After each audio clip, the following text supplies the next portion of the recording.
filibuster, even though one of them is a jar of mustard. Thank God it's Tuesday. We take a look at comedians, and Charles used to be one.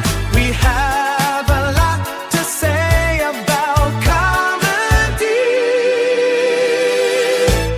Can you believe Gray is a jar of mustard? And then there's Lapsed. What does he do? And why is here? Thank God it's Tuesday.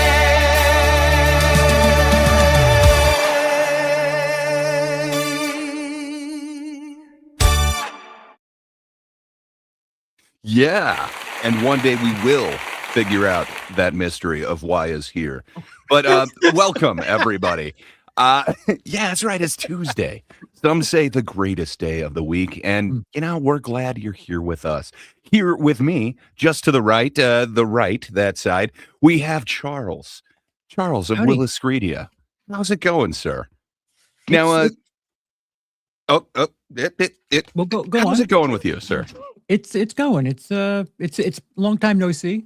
But it feels like Netflix is getting their stand-up specials out of the way, because 3 dropped since we last spoke, and I haven't watched any of them. But I don't know. Maybe I'm Ooh. noticing it more recently, or what? But yeah. Well, and just- one was unadvertised. They've advertised that Gervais's and Tom Segura's were going to drop, but they didn't advertise Chappelle's. That was just kind of Oh, unexpected. really? All of a sudden, just Unstoppable was just kind of released. So, yeah. Are you planning on checking any of those 3 out? It's kind of 3 big No, hitters because right they're at the end of the probably year. good. They're probably good. So why would I watch that stuff? Well, we'll have to see in a second, because I think perhaps somebody else on this panel has watched at least one of them. But fair enough. Charles, Oh, no. the audience has been craving to know more about you and your tastes in comedy. So I think, how can we do that other than with another blind ranking, sir? So without knowing what's coming next, please rank the following 1 through 5, 1 being the 5. best, 5 being 1. your Oh. least favorite. So there might be a theme to this list, but it's just comedians that you like. So Just like Louis, not yeah. greatest ever. Who's your favorite? Who do you like out of this? Uh-huh. Or who do you support, I should say? So you're going to You're lead with doing, Louis C.K. and then you start. I'm you leading with say, Louis Who do you CK. support? Interesting. Well, So 1 through 5, where would you put I Louis? literally was a Louis C.K. support act. So does that count? I mean, for me, it does. I'd say you support him. Support in that sense. I'll put Louis C.K. right there. 3. 3, you say? Okay. Chris D'Elia. You're a fucking asshole. Just their stand-up work, right?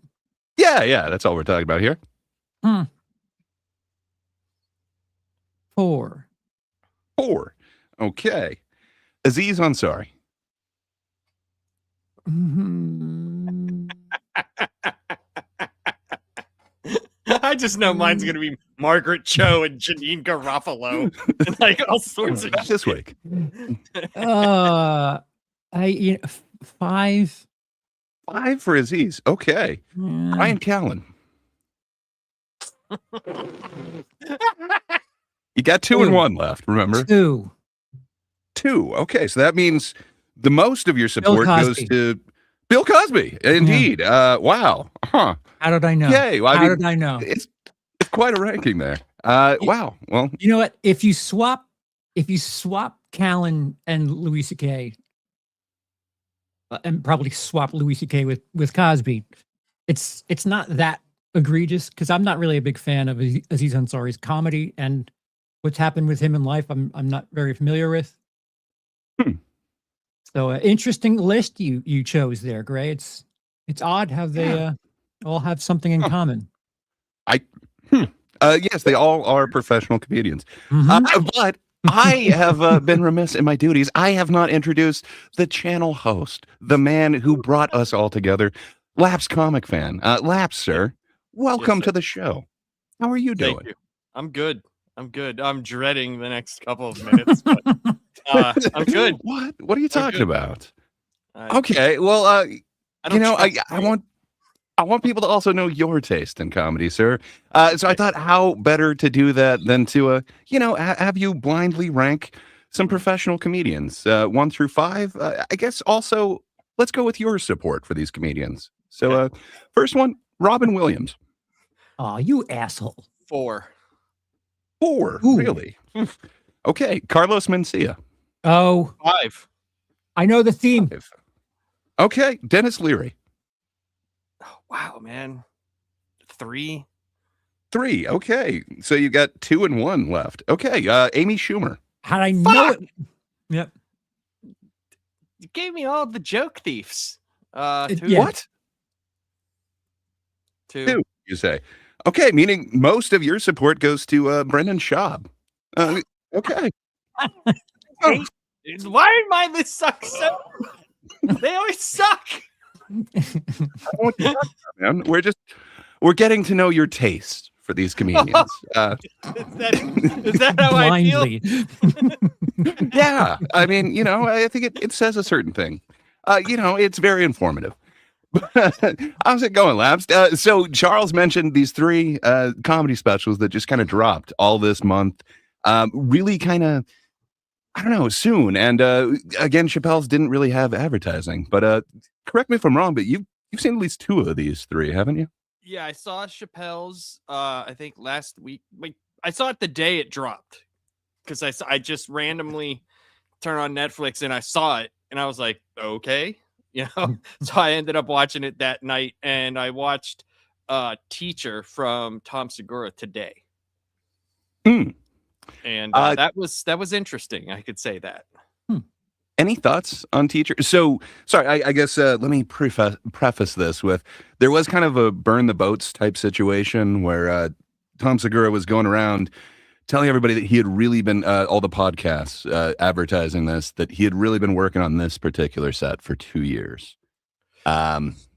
So did it feel like a 2-year work?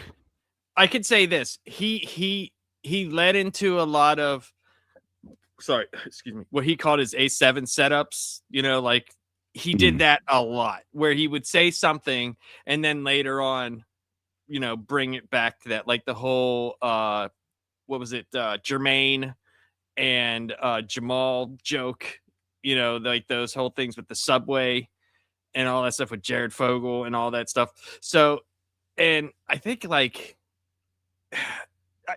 I like it, but I don't like when he talks about his kids. For some reason, I just dislike it because he gets real weird when he talks about his kids, especially the little one. Gets very weird. Yeah. And So I've heard him kind of tell a couple of these stories before because some of them are like 2 years old. Mhm. I don't know, man. I thought some jokes were very funny.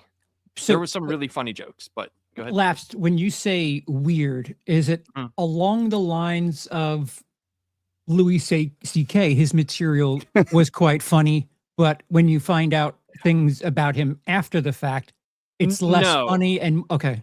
No, because I hope we don't find out things about Tom after the fact here. Not in this one, but like the one he did before this, he talked about like taking a shower with his kid and his kid saying like, "Oh, you have a big penis and I have a little penis and let's go talk about this." And he's like, "Don't say that in front of people." And, and I'm just like, all right. So when he started talking about the kid, I thought it was going to go in a weird direction, but it went into the like eccentricities of the kid, like him wanting to be called by his name. That's where the teacher thing comes from. Is his little kid wants to be called teacher. And which is he freaks kind out of about an it interesting because, premise. It is because he related it to the only person that he knew called teacher was Charles Manson. And he also compared his children to the Menendez brothers, which was rather interesting.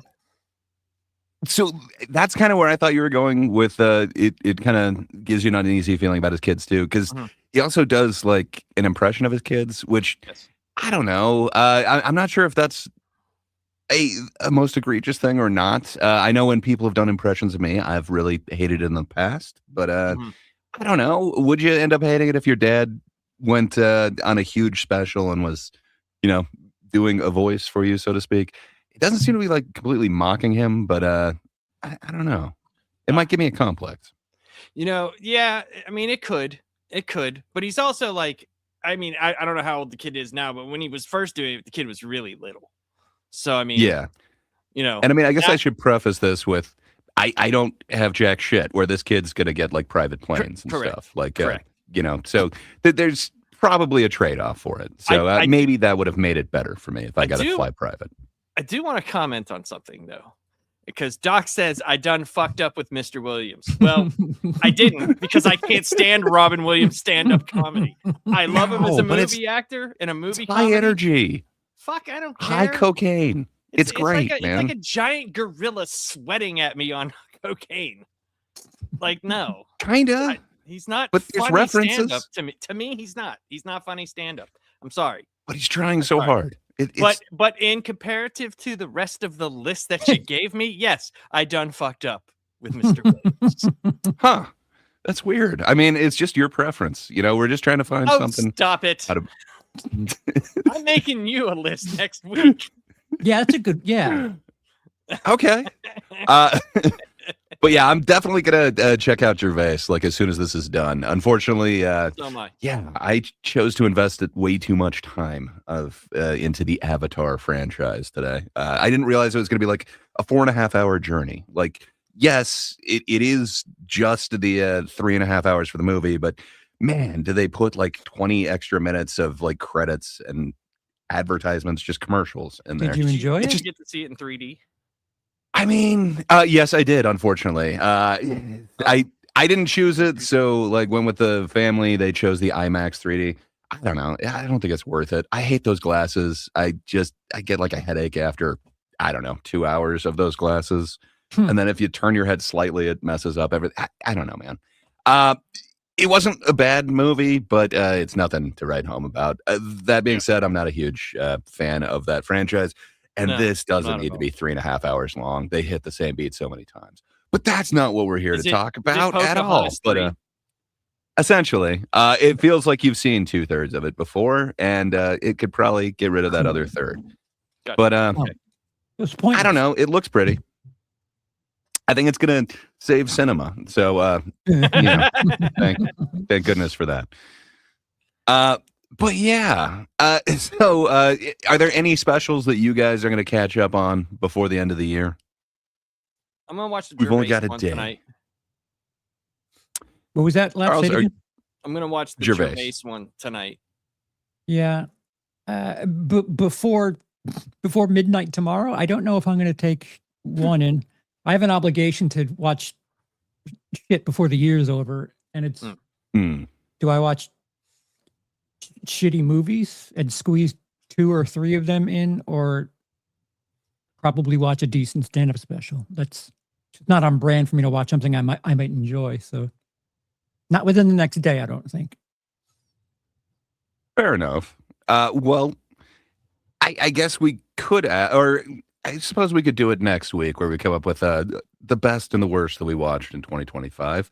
We didn't really set that up or anything. I don't have a best to put. This is like that fucking. I mean, your by default, one of those is the best that you saw this last year. Natalie Cuomo is my favorite stand-up special of 2025.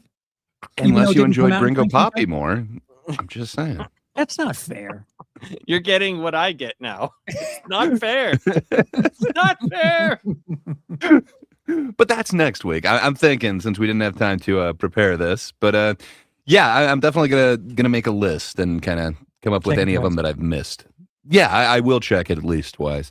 But yeah, I want to come up with any of them that I've missed this year, because man, including the YouTube specials, there's just so many that get released all the time. I think I just added, like, yeah, you might say there's too many, but I say there's just enough. You can get whichever one matches your taste, and hopefully it's good. But I've been impressed with comedy this year. I'm sorry that you guys don't want to enjoy the great comedy. Wait, what? Why am I lumped in on this? I don't know. I'm just an asshole. Wait, what? What did I do? But yeah, I just want to know if there's anything that I've been missing that I need to catch up on before the end of the year. And I completely disagree with the last comment that we got from Miss Sparkles. Comedy is dead. It is not. It is in its heyday. Comedy, big budget comedy movies might be dead. But I think comedy is in a heyday, and you got to make hay while it shines, and it is shining bright on stand up right now. Stand up is like saturated at the moment. Yeah, there's a lot. There's a lot. There's a lot, and I can say that I'm pleasantly surprised. I don't remember all the names. I have to start writing stuff down. We said comedy movies are dead. They are dead. With that being said, stand up comedy. Miss Sparkles. There were some decent ones. Just people didn't go and see them. But there's a bunch of them on my list that I rather thoroughly enjoyed. But yeah. Of course, there's the Naked Gun remake is probably the biggest one from this year. I'm sorry. Wasn't horrible. We're talking stand-up shit here. Fair enough. You're talking about Avatar and now this? Yeah, you're right. You're TGIT. right. I'm sorry. Somebody Sparkles, said but, comedy's dead, and I just had to try and say that's just not true. There were also fun little ones like Splitsville, which nobody went out and saw, but I did. That was kind of fun. Yeah, it's kind of a fun little comedy. I saw Naked Gun. I thought that was fun. I thought that was a good one. I dig that. There's Fack 'em All or Fuck 'em All, however you want to say that. But yeah, it's fun. The problem with that is it's kind of a niche category of you have to enjoy the airplane type comedy and Downton Abbey, which I don't know if that's a huge crossover in that Venn diagram. But those that are, it was rather charming. I enjoyed it. British. A little bit, isn't it? Well, hell yeah. So I guess should we get to the main topic, fellas? This whole imitation or inspiration. So okay. we're done with the MC set. Are we on to the feature set, or are we talking headliner here? I thought we'd go headliner, but should we get to a feature? We're having someone after the headliner? I was thinking headliner. It just sounded like maybe you wanted a feature before. No. All I can say is you got to keep it tight, man. Whichever act you are, don't go over. Tight 10. Well, fair enough. I do have a little video if you'd like to let it play. I think this could work as kind of an intro to this topic. Yay. Visual aids brought to you by TGIT. I'm trying to give them. I'm trying to pass this on. Gray is not prepared. Good times. Okay, you want I'm me to not add prepared. If you'd be so kind, sir. Laps is not prepared. Excuse me. I am unprepared. I'm more unprepared. I've always said every comedian, their first show, they walk in, they already have their voice.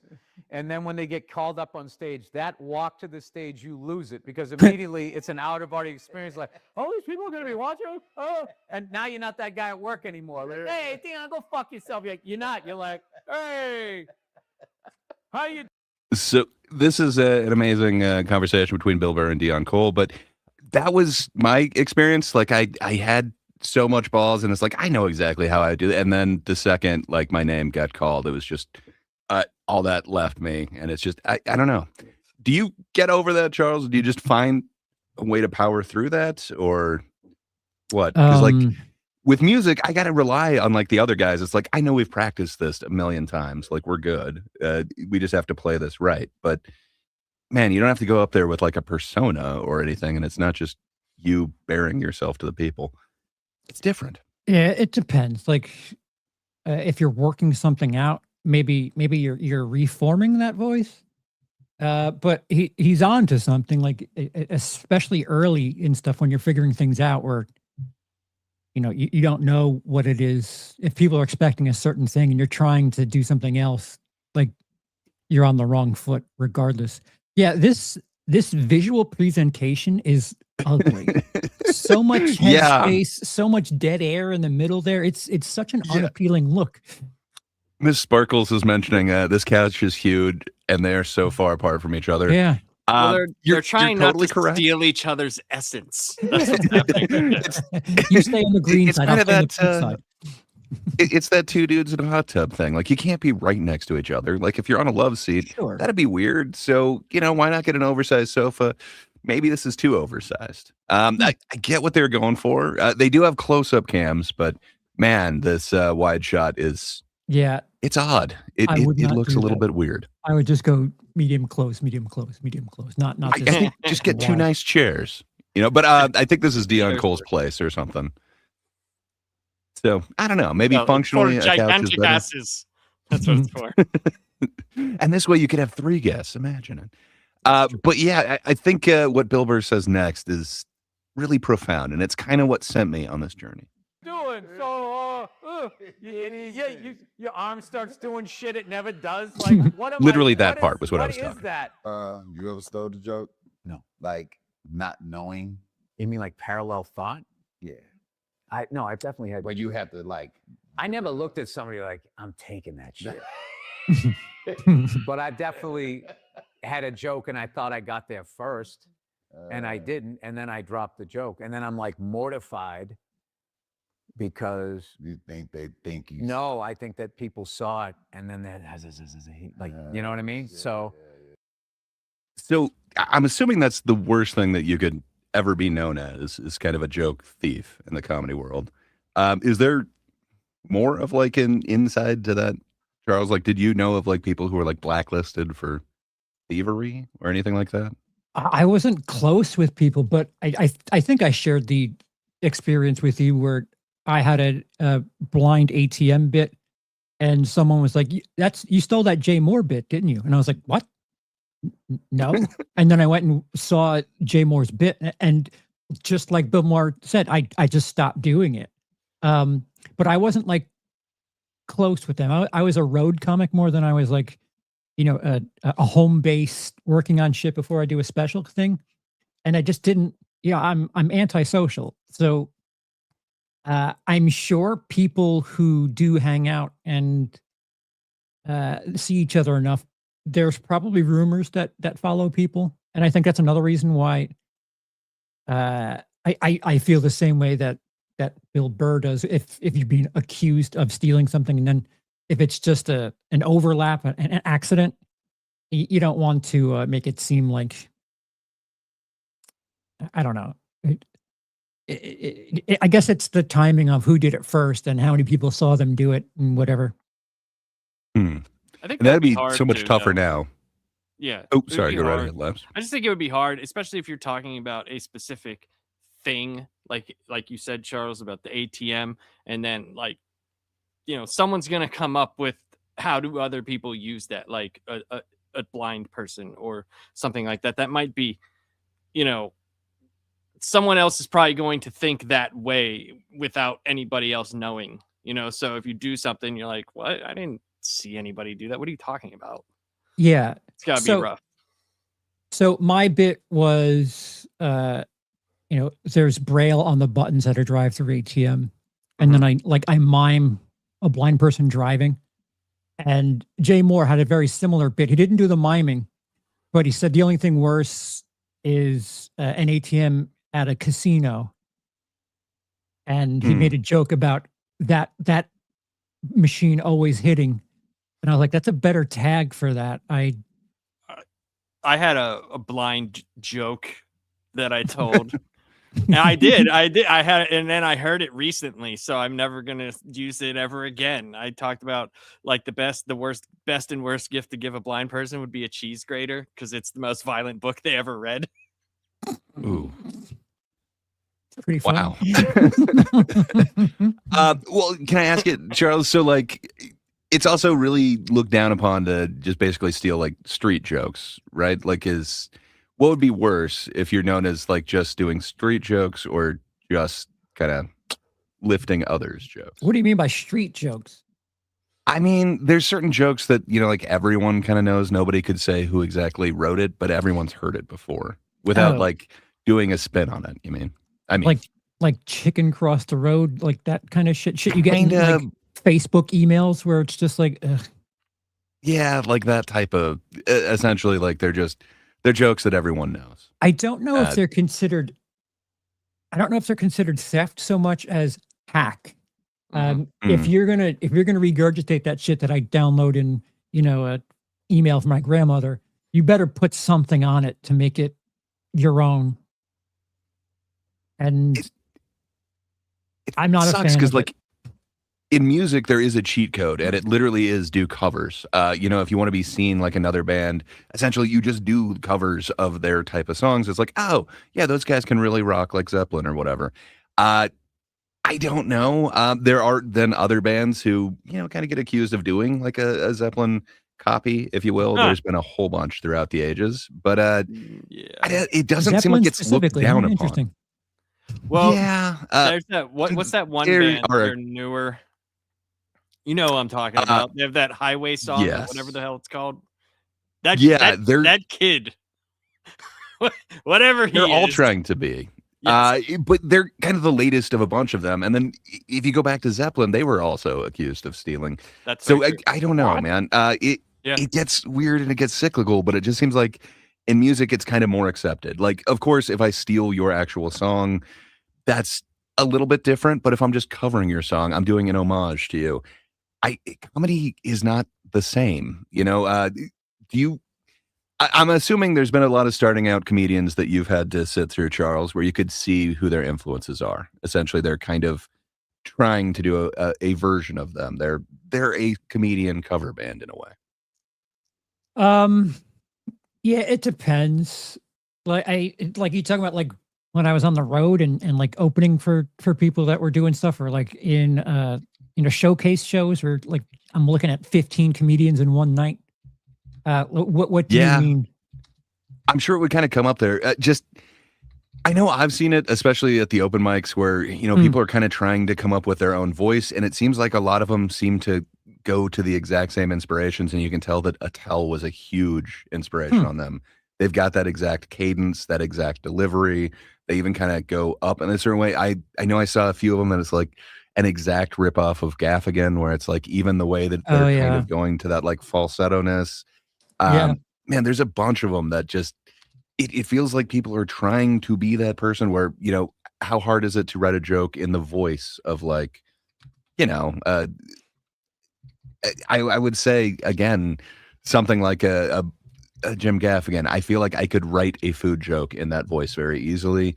Not saying it would be anywhere near as good as him, but it just, I've seen a lot of starting out people kind of borrow personas. I think to help get your voice, you might lean on your influences. Like I'm assuming, I don't know, Mitch Hedberg early in his career probably mimicked Stephen Wright at a certain point, but at a certain point, they're very similar styles, but Mitch Hedberg's voice is very, like his persona was very different than Stephen Wright by a certain point. So have you seen a lot of his early work? So it recently has been, well, not recently, but it's on YouTube now, where he's had a whole bunch of sets that were kind of recorded, but he didn't quite have the Mitch Hedberg voice yet. A lot of them were the same jokes, but just the delivery wasn't quite where it's at. It's no good. I was just gonna say it's interesting. It's the same quality of joke. It's just, man, he didn't quite have his voice yet. I think it's like when you were talking about bands doing covers, I think there's also the point of like there's a lot of clubs that have live music. If you want to go see whoever, you go and see that person. There's not like clubs where this stand-up is doing this other stand-up set like you would a cover band. You know what I mean? Like, so that maybe that's a big thing. It's more guarded, For sure. You do that and it's like not a homage. You're taking the shit that I wrote and created that may still perform. So yeah, I don't know. Yeah. Well, like, so Greta Van Fleet's the band that you were bringing up that is very similar to Zeppelin, and a lot of people think that it's kind of the legacy of them, so to speak, like the new version, the newer generation of it. But man, it sounds like a bunch of people trying on the persona of Zeppelin to me. I don't know. To me, You're there's right. something a little off, and it seems a little. I don't know if I'd go like sacrilegious, but it's just like it's too close. You're like trying to be that person, and I don't know. Right. Because like whenever I first heard that song, the Highway Tune or whatever the hell it's called, I was like, right from the beginning, I was like, this isn't Zeppelin, because I didn't know who it was. It just came up, and I was like, whoa, that's like Robert Plant. That's like young Robert Plant. And I saw, and then I looked over and saw what they were, and I was like, wait a minute here, time You've out. seen them, right? Because No, it's I not actually just saw- how I they saw them. sound. No, yeah, that's what I'm saying. I Yeah. looked over and then I saw them, and I was like, time out here, dude. He's playing the same guitar as Jimmy Page. He's like, they're literally trying to be Led Zeppelin. Yeah. It looks like 70s rock, open-chested outfits. Like it's just, man, it really feels like they're trying on this persona to me, which in a way just kind of feels wrong. But I know I definitely did that in bands. It's just a lot more kind of accepted because you can literally just do the cover where, you're not exactly doing that in comedy. I guess some are. I'm going to push back a little bit on this because I feel like sometimes if you want, I mean, you can't have Led Zeppelin the way they were due to, members not being around anymore. But if you want some sort of Led Zeppelin, but not, I guess that's fine. I don't know why it would be extremely popular.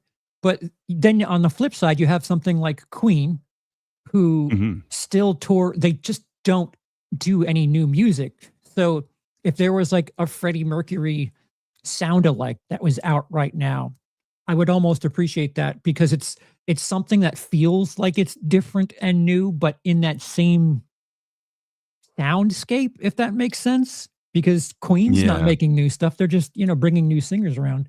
Well, I can say I've seen Queen with Adam Lambert, and it is. Okay, but what about Journey with I can't remember his name, but I mean that Steve dude Perry? kills it. Yeah. Not Steve Perry. He sounds amazing and just like Steve Perry. To me, that's like the top tier of karaoke or whatever you want to call that. And It's they've done amazing. new albums. They've done new albums since he's a part of the band. So Don't same own thing any of with those. like when Priest got Ripper and they did an album so I think if you do another album with that person now, like with Queen, I don't know if they have, because I don't think they do. it's always it even say on the bill it was Queen with Adam Lambert. Mm-hmm. That's how it was, like even on the ticket that's what it said. I think it was always like Sublime with Rome too. I don't know if they're trying to do that type of thing. Now I think they just call themselves Sublime, and they do have now I forget his name, but the Knowles kid in there. And so I just don't know. I would like think like you would make another album. You know what I'm saying? Like Iron Maiden did it, Priest did it. I mean, Black Sabbath has done countless bands have. I just wonder. So we should talk about this at some point. A Ship of Theseus thing, and when does it stop being the band, and should you be able to just keep that name? Like, there's a punk band that I absolutely love, where the Vandals, for some reason, nobody in it is still part of the original Vandals, but it's gone on. Like, I dig those guys. But anyway, that's a different thing. I just think you can get away with that with music, where it's not quite the same in comedy, but maybe that's foreshadowing a little bit. I'll let Bill Burr. Yes, go ahead. Because I have seen, maybe it's only singular comedians, because I have seen Laurel and Hardy impersonators. I have seen the old comedy troupe impersonators. So does that? Would we get a guy later on in life who's bald and looks like Carlin and wants to talk like this? I don't know. Is that a thing? I think so.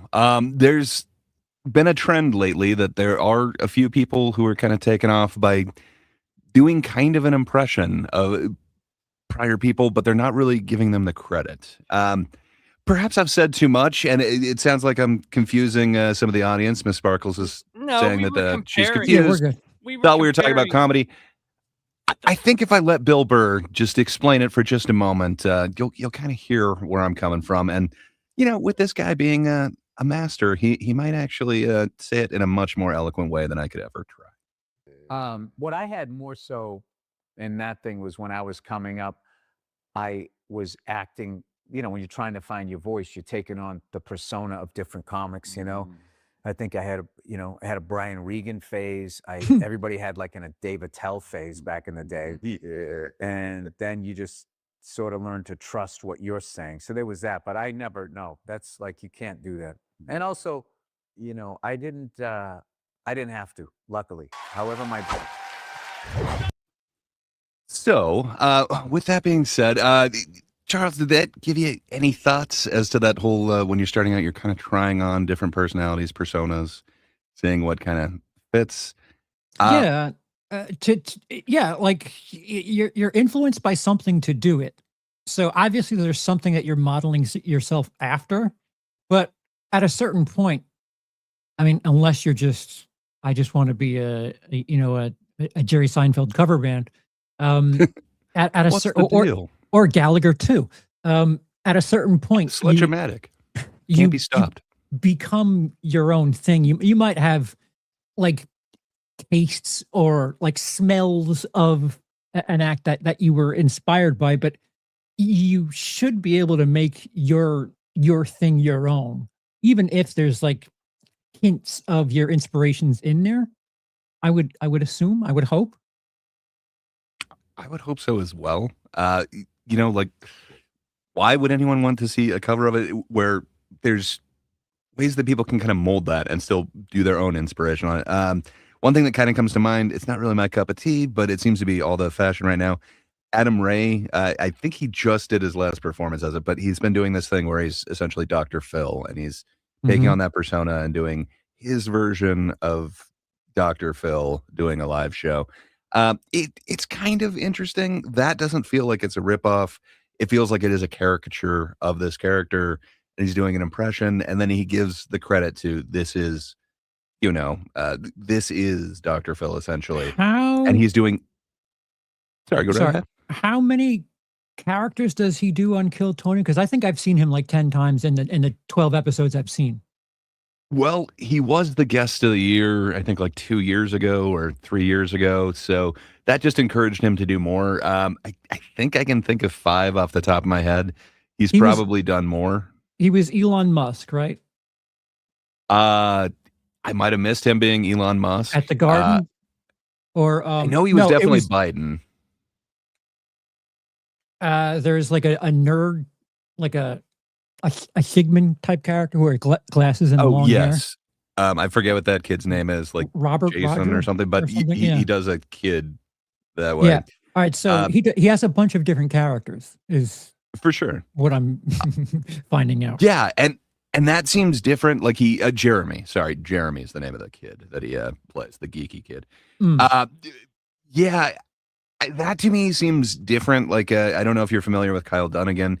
He does this thing with kind of face morphing technology, and then it's impressions. So like he'll be Sylvester Stallone, he'll be a whole bunch of different characters. His Bill Maher impression is pretty amazing, but it's a way to like kind of bring impressions to a whole different level with like the face swap technology and stuff like that.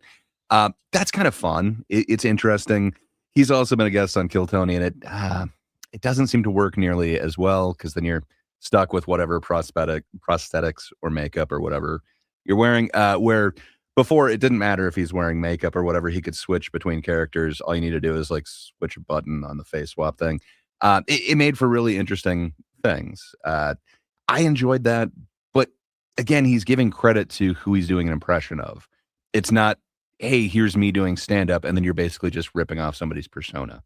I can't remember if we talked about it on stream or if it was just off stream last week, but back in I guess it would have been like early teens, Dane Cook accused Steve Byrne of stealing his essence. And essentially it was just kind of the loud punchlines and the walking all over the stage and kind of doing this really big act out things. He just was saying, that's my essence. You're stealing it. You can't perform that way.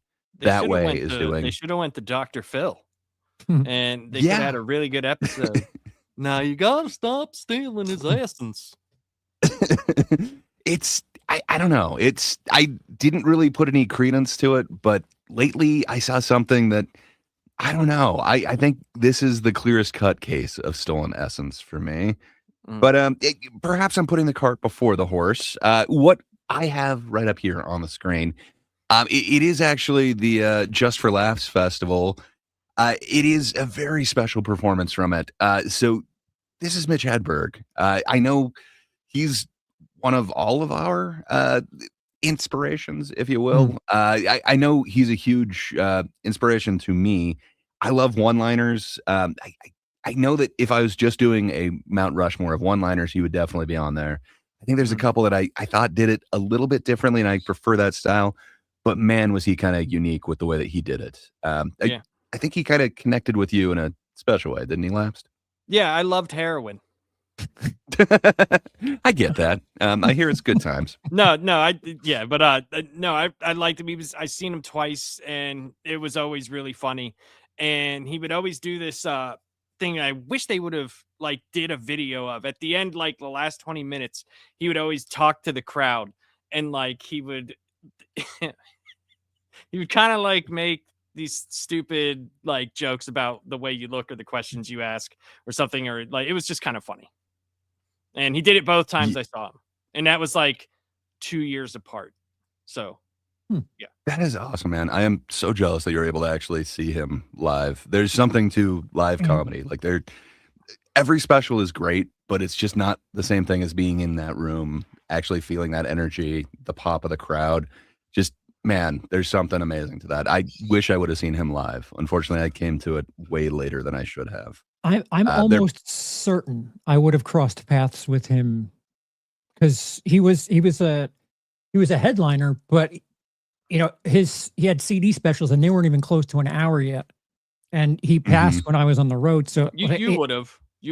I'm certain of it because he was touring a lot. I even if it was me emceeing for him, I'm certain I would have crossed paths with him in the mid 2000s. Yep. Just make it about me. Sorry. No, I was also thinking about me when Laps was saying that he was able to see him twice. It's like, wow, man, I'm so jealous of that. I wish I would have been able to see him live. I was way late to the party. It was probably the late 90s when I finally heard about him. My sister was the one that she would when I would tell you we'd watch Premium Blend, all that stuff. She would record stuff all the time. And she was like, oh, you got to watch this guy. And it was really early in his career. And I think it was the first time he was on Comedy Central. He was only on for 7 minutes. And we watched, and it was really funny. It was really, really funny. And we were like, man, where's that guy? Who is that guy? And it was cool. Because the first time I saw him, he wasn't the headliner. And he was the guy was it the feature? I don't know how that works. Yes. Yeah. He was the guy right before. Yeah. So it's usually the MC who does about 10 to 20 minutes, then the feature does around 30, and then the headliner does 45 to 60. He did 30 minutes, 25, 30 minutes. He was probably the feature, yeah. Yep. Would have been awesome. I know I was super into one-liners and specifically Stephen Wright. When my one buddy kind of found out about that, he's like, okay, you need to check out Mitch Hedberg. I wish I had kind of gotten into it a little bit sooner, but man, I love me some Stephen Wright, and just hearing kind of Hedberg's take on that whole thing. But it looks like we're going to interrupt that really quick. It looks like Sean Sheridan for $2.49 in the Euros said, what film best portrays stand-up accurately? I am wondering that too, Charles. Obviously, you'd say that it's what is it, Punchline? The one where they have lockers in the back. It is not Punchline. If you think stand-up comedy is the way Punchline is, you don't know they got lockers. Yeah, that's quite popular for a club to just have the same 8 acts every night. Big way to be success. I mean, I've seen documentary things. Jerry Seinfeld's Comedian was an interesting watch, even though I was gonna ask, like, do you think that that kind of accurately portrays it? Because I mean, like, he was already the biggest star in sitcoms in America by the time he made Yeah. that. Like, I You've wonder seen it? if yes, Yeah, it's a little fabricated for the sake of the documentary. Like, oh, I'm trying new material. Oh, how crazy of you! What a bizarre thing to do. New material. Sean brings up funny people. Yeah. I don't know if you dealt with much of like the Hollywood side of it, but that definitely kind of Oh goes no. with stars and getting into more of writing than necessarily stand up. It's an interesting world. I don't know how accurate that is either. So there's a portion of the movie where the character is writing for Adam Sandler for a little bit and Mhm. just kind of like selling him jokes. I've experienced some element of that, but I've never like been the person's, touring writer. But that is, again, that movie's basically LA comedy. Yeah. But it is probably the closest thing that's like a fiction movie. Lapsed, how many movies about stand-up have you seen? I don't know. I don't even, maybe none. Have you seen Punchline? Yeah, I've seen, sorry, Okay. yes, I've seen Punchline, yes. Yeah, that doesn't can't count. really- What I about the King of can't Comedy? I don't think I've seen The King of Comedy. Well, have you seen The Joker? It's basically that. Which It is. which Joker? The good one. Oh, not Foley Ducks. Okay, first off, that's the second best musical of 2024. How dare you? Oh, Uh, and I could tell you, I was looking up Hedberg's things. I saw him. It was February 8th, 2003 was his headlining show, and that was for Deadhead. That's what that was Damn. called. Wow. And that was at the Pittsburgh Improv in Homestead. I was looking up the Oh. dates because I knew it was near my birthday, which is February 15th, because my wife was- got me tickets. When did he pass? 05, 06? 2005. 2005. Yeah, if he was headlining Yeah. in Pittsburgh in 03, Yeah. I would have come across him because I've done a bunch of Pennsylvania spots. And then the first time I saw him, I'll have to look through my stuff, but I can't remember because I was looking. They showed one that he did in 04, and I know I was not at that. I know for Okay. a fact I was not at that show. Yeah. So Charles, kind of getting back to the super chat thing. Have you seen? There's a couple of shows that came out like 2 or 3 years ago. Crashing was one of them. Did you happen to see that one at all? It's No. Pete Holmes kind of No. take on and the stand-up life. there's the other one about the woman from the 50s that I think Patrick said I should watch. It, and I Oh, haven't watched The it. Marvelous Miss Mabel. Yes. Yeah, that I've one's not not watched- horrible. Uh-huh. It's a little fictitious. There's this other kind of interesting one that's kind of a fictitious version of. It's called Hacks. I don't know if you dig that one. It's on HBO currently, but it's kind of amazing. But at the same time, I don't know if that would be kind of your cup of tea. It is. what about Mr. Saturday Night? Wasn't that Billy Crystal, right? That counts, yeah. Yeah.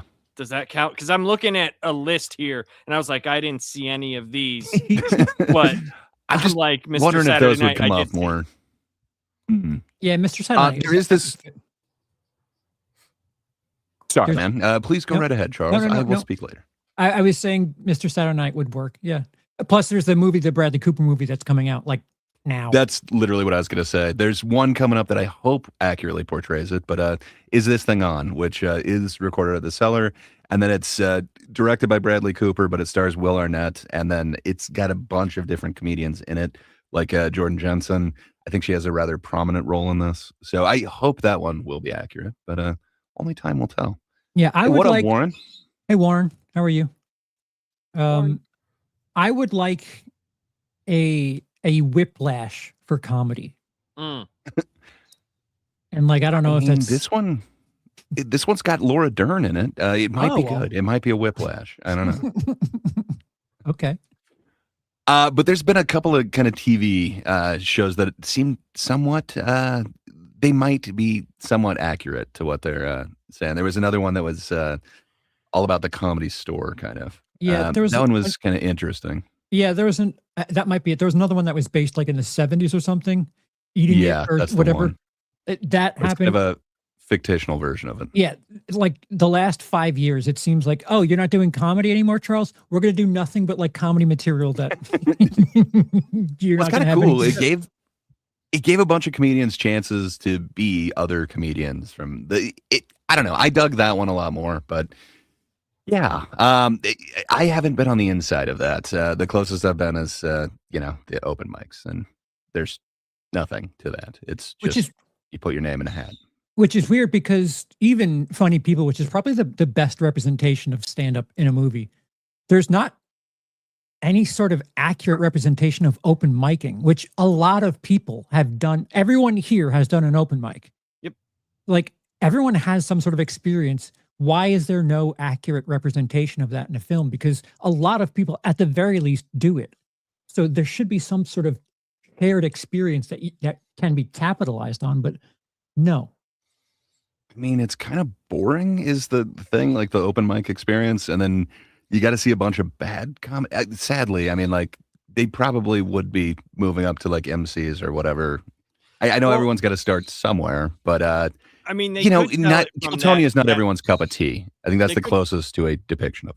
They could tell it from the MC side, like Mo- waiting for all the stuff to go, and then having to sit through a Mm. bunch of bad open micers to get to the actual show, Yeah. which would be kind of interesting because then you could get the interiors of both sides of the club, and especially through the MC, which is going to have more of a real portrayal of the open mics to Mhm. actual stand-up, which I Yeah. think that would be pretty interesting, especially if Yeah. it took place in like an actual, like a really well-known club or like an era, maybe like the 80s into the 90s, like 88 through 92.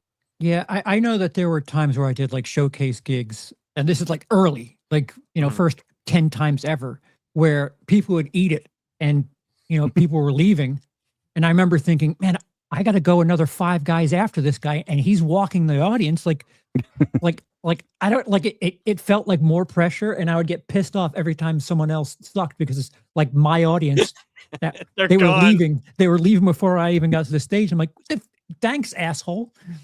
But it's kind of paying dues. I think there is something to like if you were to do that one performance in Joker, but have it be like a night of those performances and just have it from the MC's perspective, like, come on, man, what the fuck's going on here? I got to be here till midnight. Like, can someone please keep the crowd here? And I think that might be a miserable experience is kind of the thing. Like you already turn off a good portion of the audience. I've heard a lot of people saying like, I can't stand the Kill Tony thing. The 1 minute thing just sucks. And that's kind of what that experience would be. The open micer thing. I don't know. It worked really effectively for me in Joker. So I think there's a way you could do it, especially if you're kind of seeing the MC being crushed further and further down. But I think I don't know. the Kill Tony thing works because imagine if those people got more than a minute.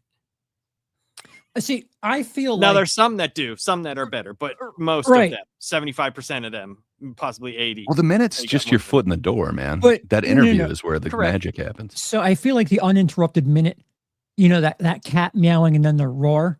Yes. I think at a certain point within that minute, they should decide whether or not the person gets another minute. With at 1 minute you can be interrupted, but if it's going well, you could do maybe 2 minutes, maybe 3, depending on how it's going. They can cut you off at a minute, and most of them, when they suck, they're done by the cat meow anyway. So they're doing like 40 seconds. If it's going Yeah. well, instead of interviewing them for 10 minutes, maybe let them do 2-3 minutes of stage time. If it's going good, that would make Right. sense. Yeah. Maybe. So they had a good idea. They're gonna Sometimes, steal it. well, sometimes you have to work to find that like pearl. You have to shuck the oyster, if you will, or whatever the hell metaphor I'm mixing here. But yeah, I mean, if- don't get me wrong. The interviews are most of the time they're the best- fascinating. the Yeah. best part of it. Mhm. But it would be interesting to hear someone who actually does well get more than the minute. But I know what you're saying, great, because it is Well- just their foot in the door, and yeah, I've seen other We people might have a off of there. we might have a couple of examples of that coming up shortly, but I feel like somehow we keep getting a little bit away from this. But yeah, let's watch this amazing Just for Laughs set from Mitch Hedberg from '98, I believe. So this is kind of right as he was hitting his stride, but his voice is almost there, but it's a little different. He may not be Canadian, but at least he appreciates us. Mitch Hedberg. All right, some Canadian television exposure, finally. I gotta find out when this airs so when I come into the country I can be ready for the adulation. Hey, I've been on the David Letterman show twice. Anyone see me? Hey, I'll be damned. Like 4 million people watch that show, and I don't know where the hell they are. That's my favorite introduction I've ever had. You might have seen this next comedian on the David Letterman show, but I believe more people have seen me at the store. And that would be a better introduction. You might have seen this next comedian at the store. And people... I absolutely love the way that he's self-deprecating, but it's like in such a unique way. Just, man, this all works so well for me. Just like the sarcasm of the, I need to know the air dates that I can be prepared for the adulation. Like, just, man, the way that hits for me is just so self-deprecating, but in a special Mitch way. Oh, his wording is fantastic. His wording is phenomenal. Yeah. He had the wording before. It's kind of his delivery, man. It's that kind of like laid backness. I'm definitely not doing it, but man, he is the master of that. Yeah. Yeah. But I know what you're saying, because it is the laid backness, and it when he got the glasses and everything, and that worked more. But you look at it and it comes across as he's like a simple person, but the words that he's using and the way that he's phrasing those words is very, very well thought out. Like it flows very naturally together, and that is not easy to do. It takes time. Yeah. Yeah. But this is all just from his intro of, you might've seen him on the, Late Show. But all right. So to be fair, or like to kind of talk inside baseball, every time a comedian, or at least was introduced 25 years ago, it was, you may have seen him on blank. So the you may have seen him is like every MC's introduction. So if he's performed 1,000 times, 1,000 times people have said you may have seen him on blank.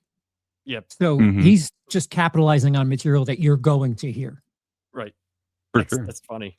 So like it's good. Don't get me wrong. It's very good, but it's hardly groundbreaking to be like, oh, I can't believe they said you may have seen him on blank. Like, no, they're going to say that. For sure, but he's also shitting on his cred. It's like, sure, like 4 million people have seen it. I've never met one of them. Like, man, just right. It's great. I think I told you, like, when I have a religion set that I kind of get into, and if I'm having something of a bomb set, I self-deprecate and I say, have any of you ever been to a funeral? And if it's a dead night, no one's answering, and I say, well, you're at one, and that usually gets a nice laugh. Like, oh, he knows that he sucks. Good. So it's the self-deprecating stuff. It grows in time. You know where things are. What people are genuinely thinking. It's part of being observational too. Like, all right, what do 6 out of 10 people feel? Yeah, that's true. Yeah. Well, he was a master at it, and I just love his delivery of the self-deprecation. Who would say, hell yes, I have. I opened up a yogurt, and underneath the lid, it said, please try again. They were having a contest I was unaware of. But I thought I might have opened the yogurt wrong. I love it.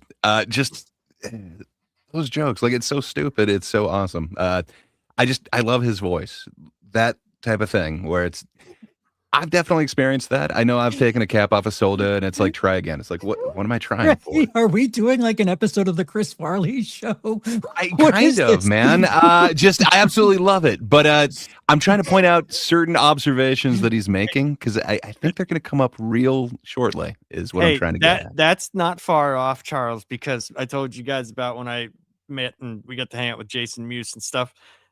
A roommate that I had named Scott literally did that to Jason Mewes. Like, I remember. Do you remember like this? And we all looked at him and was like, "Yep, you're the one. You are the guy." I didn't say, "Do you remember?" I'm just saying, I really dig that. It's those observations, and it's just like Laps was saying a moment ago. I'm not talking about you. They're really I'm talking stupid about... little observations. But no, I wasn't talking about you. When he his mentioned skewed the Chris perfect. Farley show, that's what I was saying. Mhm. Like that's I was making not you, Gray. I was talking about the Chris Well, don't Farley get me wrong. If Mitch was here, I would be doing that. Like, hey, do you remember that time?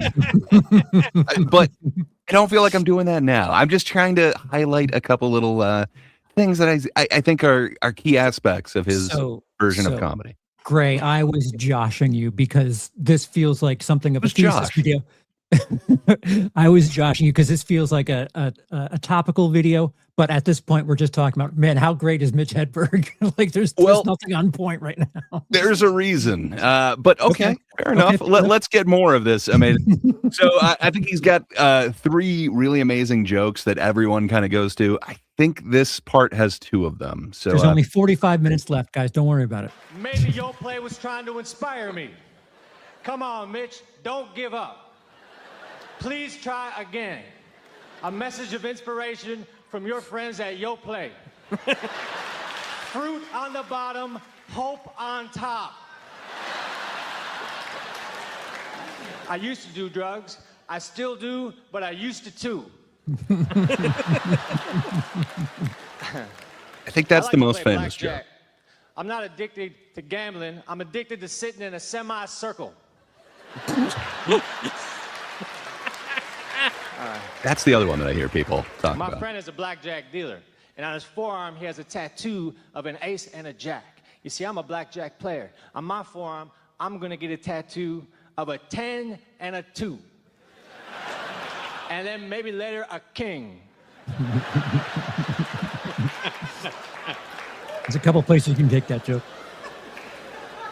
I think Bigfoot is blurry. That's the problem. It's not the photographer's fault.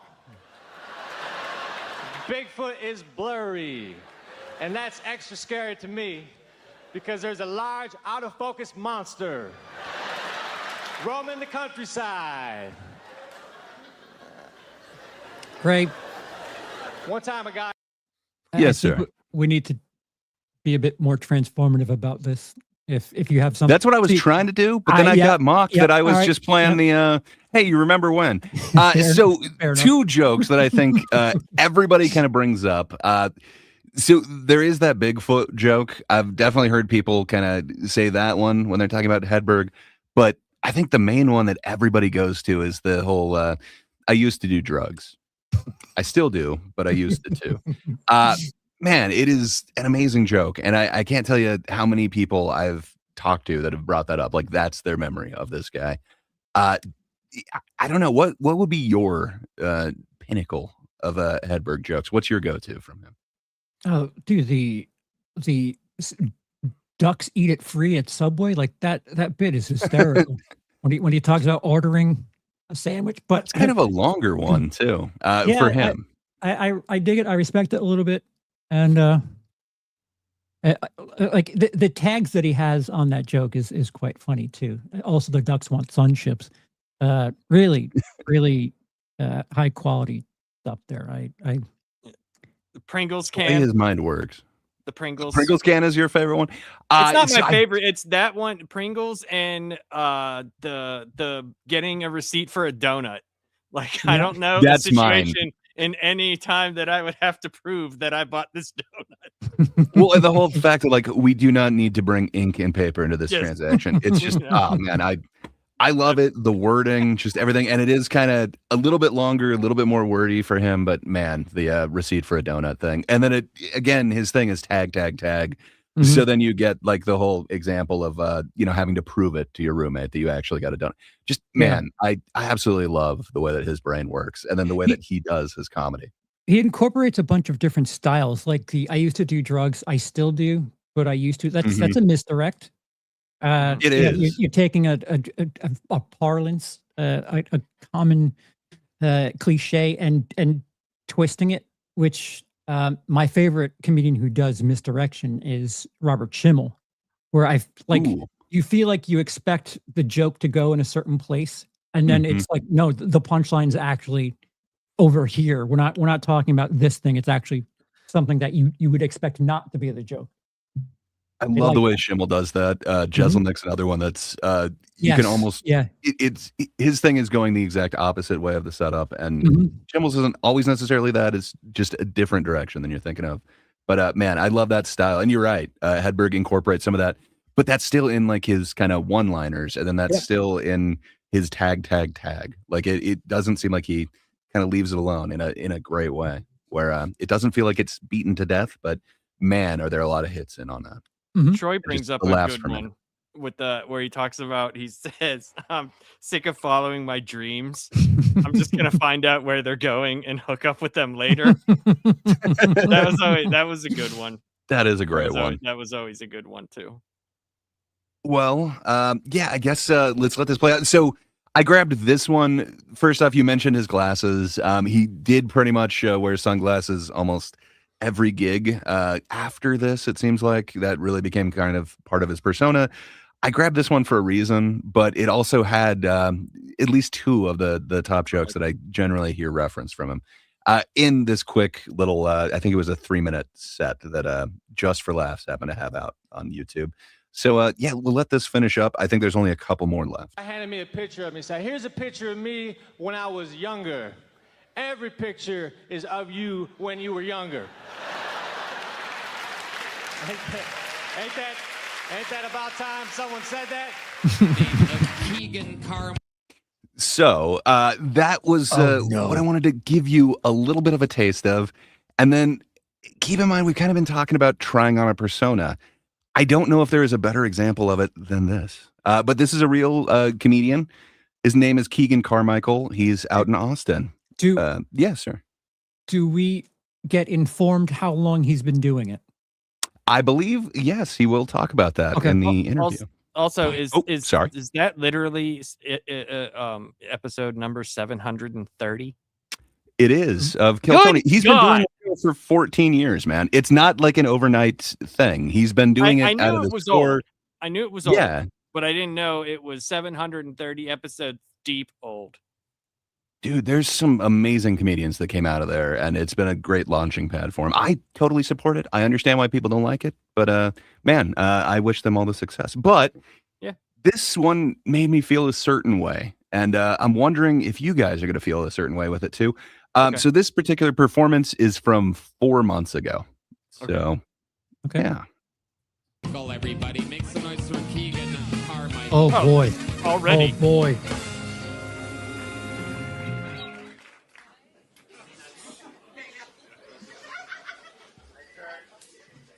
My dad would always tell me, alcohol will never fix anything. Oh my God! Then why did you carry beer in your toolbox? Yeah. I don't know, man. It gives me like instant feelings when I see this and when I hear the way that he's doing it. But that's just his first joke. He's just warming up. Yeah, you didn't think I noticed. Hey, I've been doing comedy. Comedy's tough. As a comedian, I haven't gone on the road, but I'm pretty close to being on the street. Oh, man. Hey, I wish a story really did come with two sides, because I would love to read a book with mashed potatoes and coleslaw. What the fuck is happening right now? Like, hey, what'd you enjoy about Huckleberry Finn? The gravy. Hey, are you hungry? Down as a side. Cool. Let's go to the library. All right, thank you. Oh my Wow, god. dude. That dude does not talk like that in real life. Yeah, no shit. Well, you'd be surprised. So I have scoured his social media. I only grabbed a couple of examples of it, but I don't know, man. If he doesn't talk like that in real life, he's going pretty method with the character. Well, look at him. Obviously, he is. Just I have not seen anywhere on the internet where he is broken from character. That does appear to be his Yes, speech. but you also think MSK is a character. So if I he do. can do it, I if he also can think do that it, these. why can't this guy do it? I hear you. To be fair, people still dress like Kurt Cobain. We talked about, the Zeppelin Right. modelers. So it's a decent comedian to model your personality after. It's very distinct. Yes. But he's well. Let me hear what he says, because he might find his own voice. It's true. You haven't heard him interviewed yet. Yeah. So let's hear what this panel of professional comedians, which, by the way, I think the guests were Ian Fidance, and I can't remember who the other comedian is, but yeah. Keegan Carmichael. Oh, that's right. Duncan Truss. Some people are already calling him the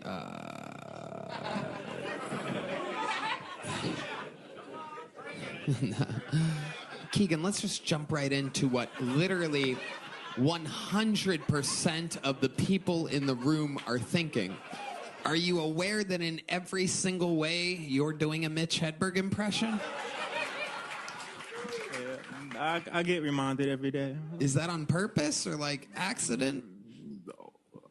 Is this how you are in real life? Yeah, it's weird. Like people DM me like that question. Like, is that how you are? I'm like, I don't know what you want me to tell you. So you were. I don't know, man. It seems to be all over his social media, and this is for a long time. He's been doing this thing. This isn't the first time he signed up for this. It's just the first time he was able to get on. So Mitch has been dead for 20 years. So this guy's what, 30? Yeah. It looks like it. Did you notice how whenever he was talking, though, he was talking? Yeah. Well, he still had that, like, I don't know. Like, there's a bit know, of the cadence in there. I don't know, dude. Yeah. The structure is everything, even the little reactions after the jokes, everything. Everything. Literally everything was. But if everybody was telling you every single day on social media, and now you've got this giant podcast telling you, you understand that you were copying him in every single way. I don't know. Would you take that to heart, or would you just kind of ignore that? Like, I don't know. Like comedy, it's different because we've kind of discussed it about music a couple of times, where musicians sound like Journey is still going today with someone who sounds like Steve Perry. If I don't know if comedy would make sense if he was like Mitch Hedberg 2, like you do a Gallagher 2 thing, where if he's willing to like lean into it, you might as well lean into it.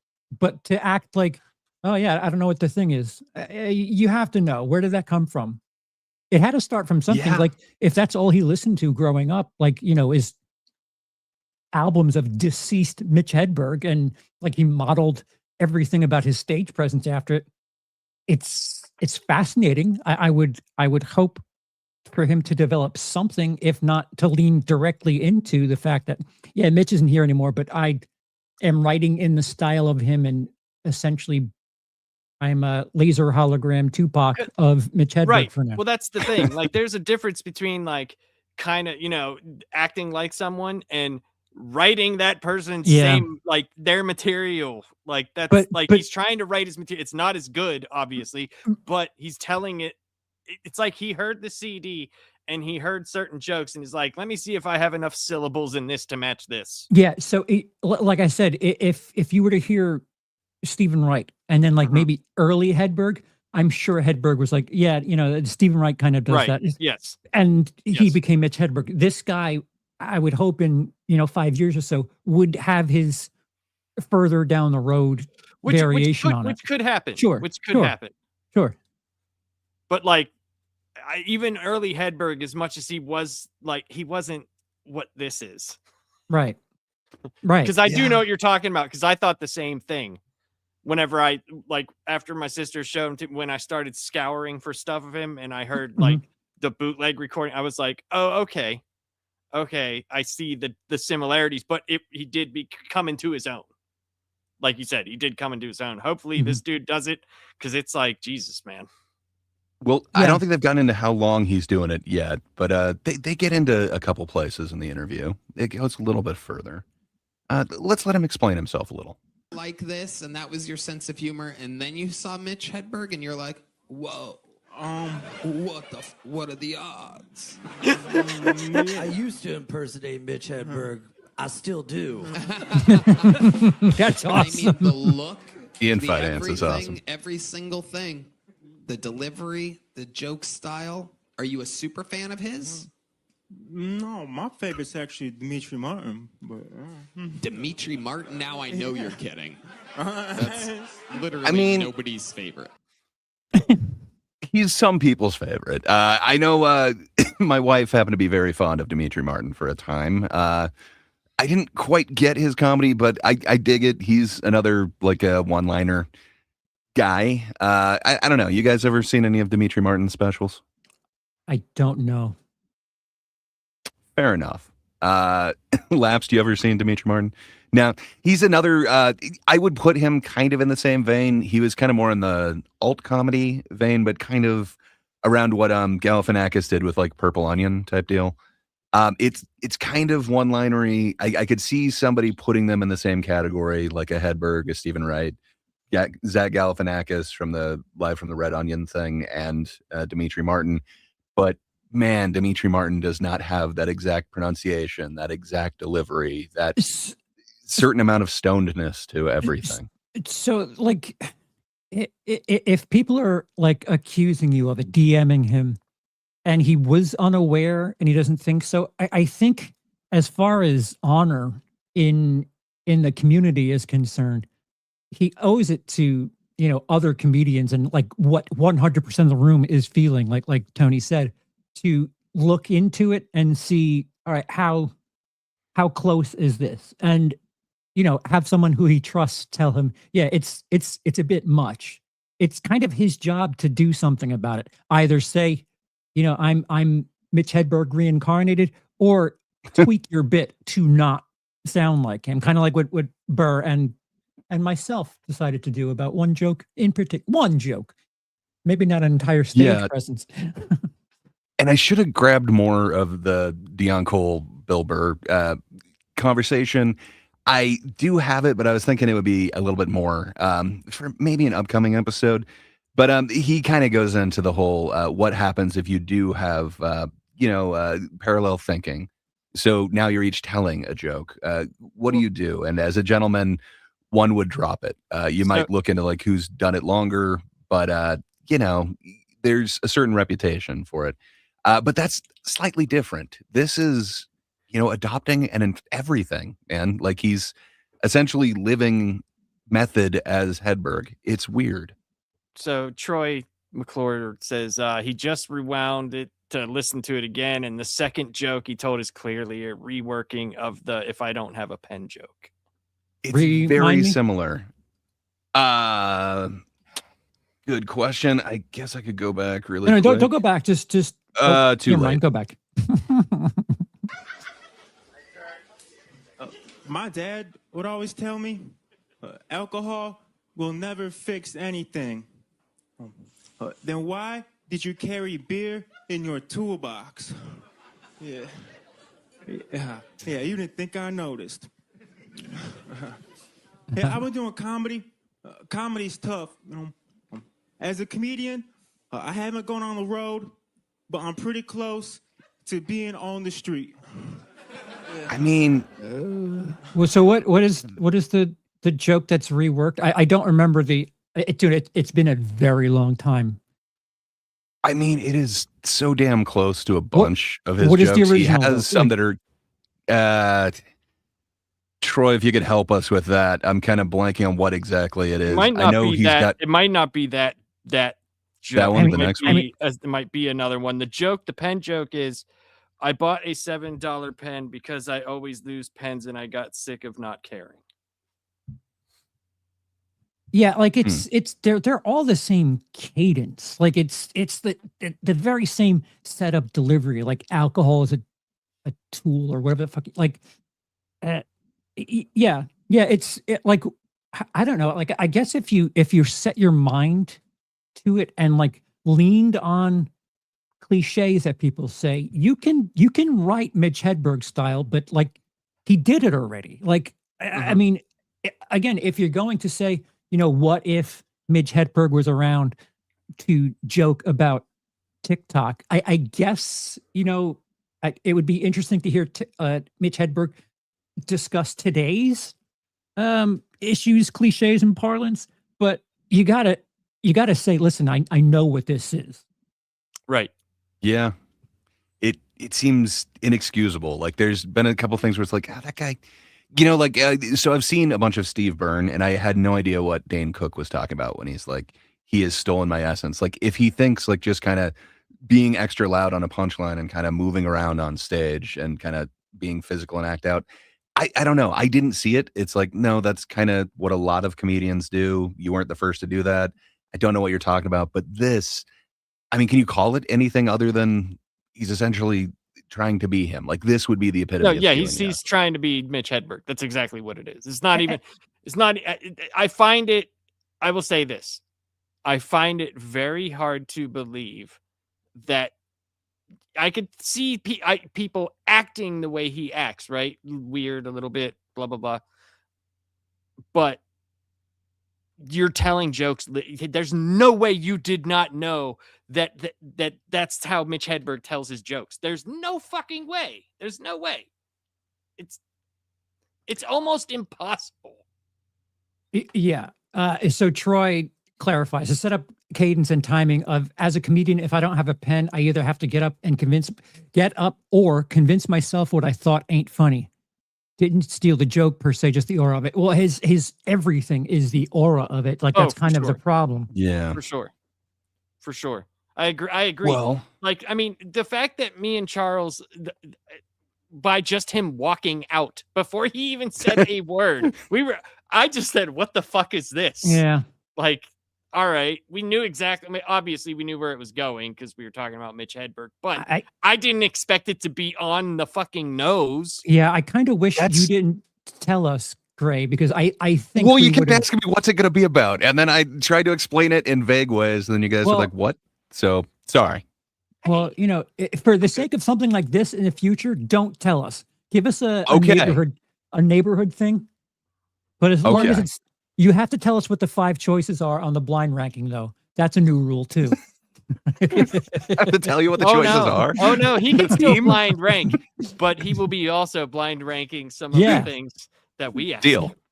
Oh, I would love to. Oh, I can't wait. Let's for rank it all. Oh, Jesus. Hey, obviously shorts. We got to do that with those. So this guy knows. This guy knows, and if he really doesn't think he models himself after Mitch Hedberg, he's got some soul searching to do. But like I said, someone he trusts needs to tell him, dude, you've got to do something about this one way or another. Either do something differently or just lean completely into the fact that you're 2025 Mitch. Could he lean harder into it? Like, what would it just be saying? Like, yep, that's what I'm doing. Dude, like, put the glasses on. Put the fucking glasses on. And, yeah, and do like what the joke that the dude told him. He just be like, "So I used to be Mitch Hedberg. I still am, but I used to be also," and then just go from there. Yeah. Yeah. Maybe work something out with the estate if there is one. Like, there is. But then I think you'd be admitted. Yeah, fair enough. Dude, it just seems like if you don't work it out, then is your act now off limits because you made them aware that the closeness? without they know, dude. Yeah, all reasonable doubt is very it's coincidence at this point, man. You can't prove anything. He's a Dimitri Martin fan. If the estate of Mitch Hedberg was owned by a studio or something, they would win in a lawsuit. They would absolutely win in a lawsuit because they have very high power, very expensive lawyers that know exactly what the fuck they're doing. Entertainment law is wild. They would Andy win. Griffith from Matlock can win this, and he's dead, and the show's been over since '94. Well, fair enough. Maybe he's got more defense, though. I don't know. Maybe we should hear him out a little bit more. Okay. No, my favorite's actually Dimitri Martin. But Dimitri Martin. Now I know you're kidding. That's literally nobody's favorite. I just love the way Takes a he certain rips the paper off the pipet. It's kind of fun. It's a wordplay. Who are you in real life? What do you really like? I just heroin. Couple of beers in the park and read a book, man. How long have you been doing stand-up comedy? A little over 2 years. And has it always been like this? You from Seattle, Portland? Where are you from? Nah, I'm from Illinois. Illinois. Yes, sir. Okay. So, I mean, he is only 2 years in. What do you do for work? Still kind of new. Right, but this is from this year, correct? What? Yes, this is from 4 months ago. And sorry, I just spoke over him. 2 years in, and you don't know who Mitch Hedberg is? Died over 20 years ago? Goddamn, shut up. Open shut. I mean, technically, he didn't say that he doesn't know who he is. Just he said he's not my favorite. Dimitri Martin is, which is a weird way of answering it. It's skirting around the issue. But they also said, do you know you're doing, an exact, and he was like, nah. Well, he said, people tell me that every day. Like, he didn't deny it. He just didn't answer it. He's being sketchy about it. Of course he is. I That's what feel guilty like people do. all right. So I feel like the guy's been doing it 2 years. I feel like we all hold Mitch Hedberg on a bit of a pedestal. Whether or not he's willing to admit that publicly yet, that's one thing. 2 years, it's not really a lot of time to get your footing. I'm going to give this guy the benefit of the doubt, so I'm going to go to the comedian brethren here. There's a chance that they weren't the worst jokes. Like they're not but, bad jokes. The offensive part is that it sounds like he's writing in the other guy's voice, in Mitch's voice. Right. It's just, maybe in due time, like I said, someone who he trusts that, won't tell him something to knock him off his path or whatever will be like, you've got to do something about this one way or another, whether it's, but you need to acknowledge the fact that 100% of the room thinks a specific way about a thing. It's just, you cannot, after you go and seek it out, you cannot lie to yourself about the similarities anymore. It's just what, I don't know, maybe hopefully he's done that since this episode's aired, and he has.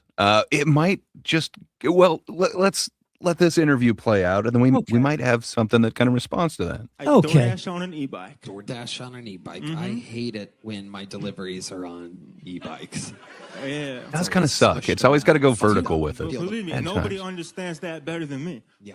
Duncan Trussell.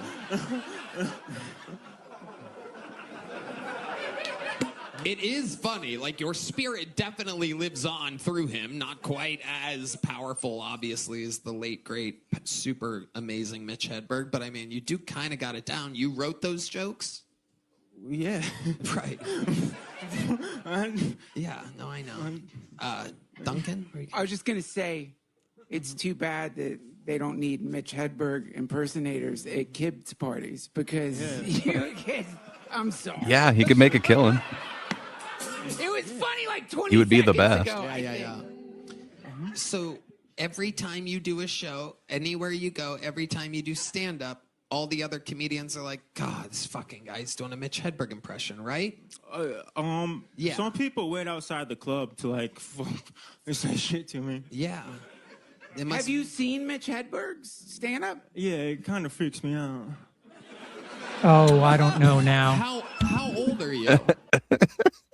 I mean, he doesn't elaborate on like could be a what joke. part of it freaks him out, but it could be a joke, but you're I don't know. I'm trying to defend this kid, but I'm not. This is 2 years in. I know.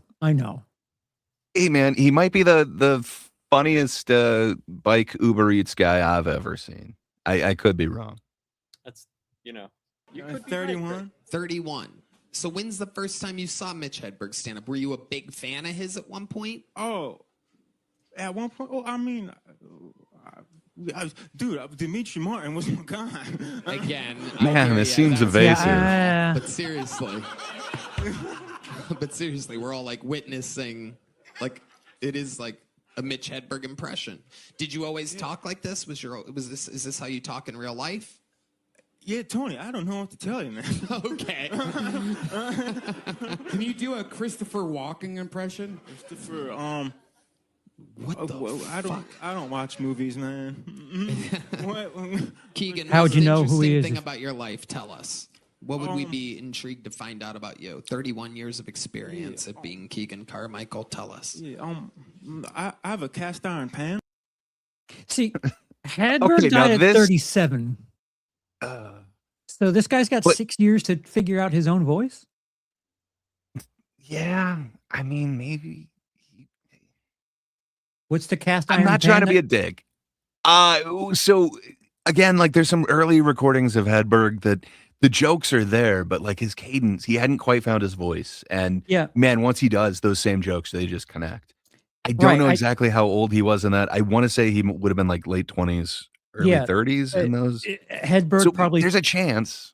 Hedberg probably took over a decade to get his voice. This guy's taking the baton and doing what, because every single one of us is so turned off and like diehard Mitch Hedberg fans. I'm trying my best to like think of the most charitable case scenario for this guy, but I don't know if he's being defensively arrogant, for lack of a better term. Why won't he address any of it? He just keeps like moving any single time, shifting to another, pivoting, if you will, to anything else. And then they give him a chance to like address that again. He doesn't understand it. And then now so if I can white knight him for a second, I think this is the worst and most underhanded question you can ask somebody. Okay, so in your 31 years of life or, X amount of years of life, what is interesting that you have done? Go. You're on the spot. That's going to be tough for anyone. Or what have you done that people should know about right now? Oh, I thought like you were actually asking me. Are you asking me? I'm just saying, sure, if you want to do it, for me, it'd be tough. At 31, I had traveled through the United States via train that I didn't pay for. I met a lot of hobos. And I made it from Florida all the way to California without paying. I lived a lot of life. I got married. I had 3 children by that time. Can't think of much else. I started doing work. I worked in a lot of restaurants. And then about at 35, I started working for the U.S. government. Woo! The government. So my answer would have been like, I have a truck. I don't know, man. Like I don't know if I would have had an answer for this thing. It's kind of tough. You're thinking of that minute. You're not thinking. I am. I also do a lot of. I'm trying to. I'm trying to do 2 things here.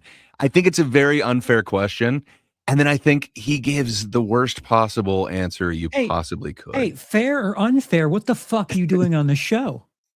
Like, this is part of the deal, isn't it? Yeah, it is very. Why would you say, tell us anything about you? And you say, I have a pan. So, Gray, in defense of because the he's show, trying to be like Hedberg. That's yes, exactly after being compared to Hedberg, why would you go into one of the most Hedberg-esque bits you could go into, as opposed to going a different route, like saying something like, I don't know, an actual accomplishment in his life? I mentioned the truck. Why not mention what kind of e-bike he has? Wait, I want to hear the rest of the cast iron pan thing because he kind of paused it. Okay. Yes, unfairly, as you pointed out.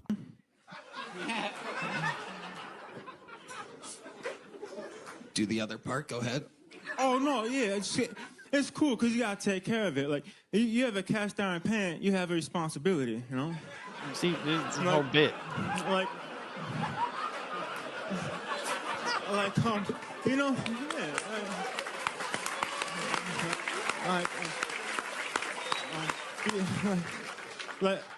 like a lot of girls now, they're dog moms, but not me. Like I'm the father to a pan.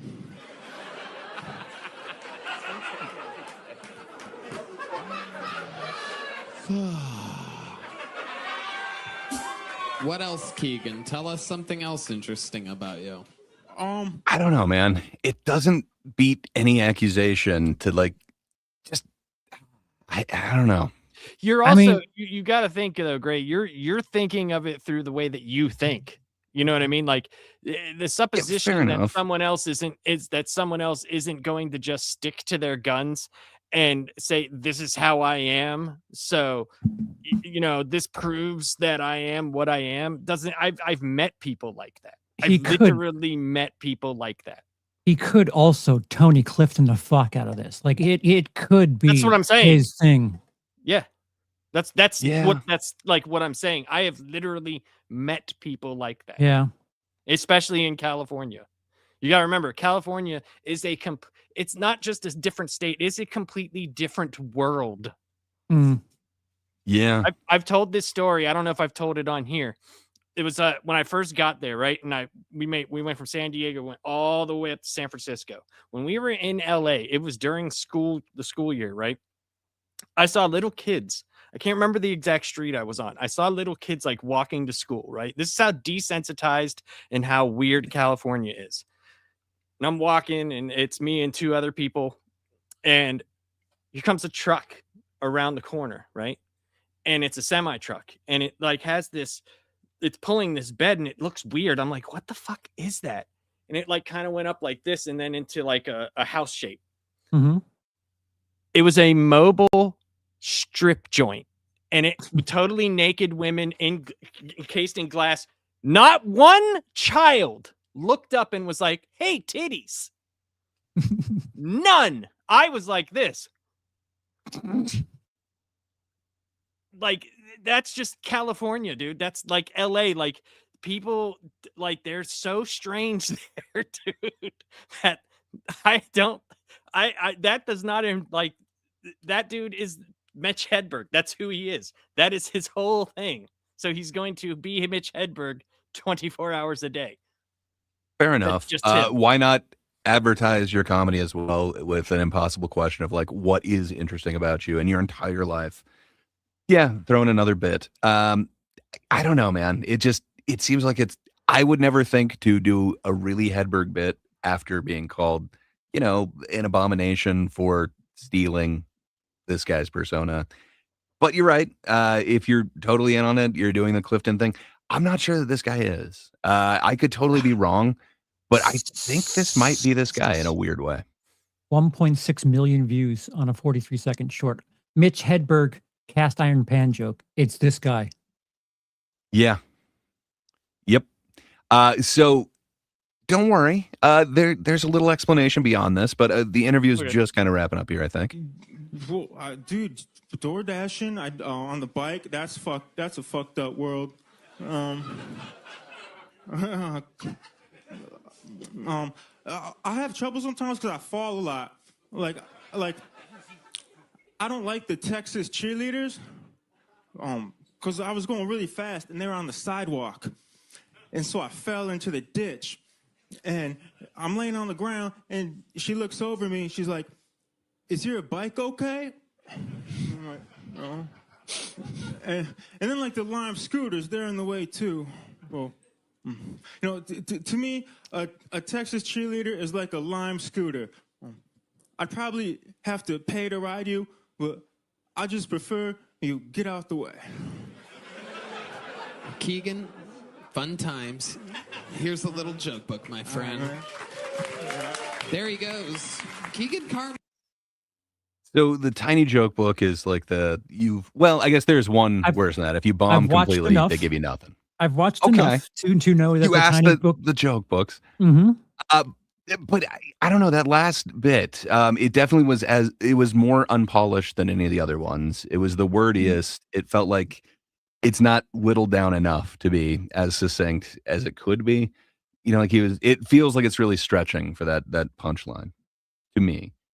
I mean, if you're going to live Mitch Hedberg, he could be working it out. Like, there's a very distinct, like, once you know what his writing style is, you when you hear it, you know. So it's just trying to, fill Yeah. that blueprint, and Yeah, he's got got the an rhythm. idea, right? He's just got to work that out. But In a way, it's a cheat code because you're just finding the words that fit over that cadence. It's like, okay, well, that makes it funny.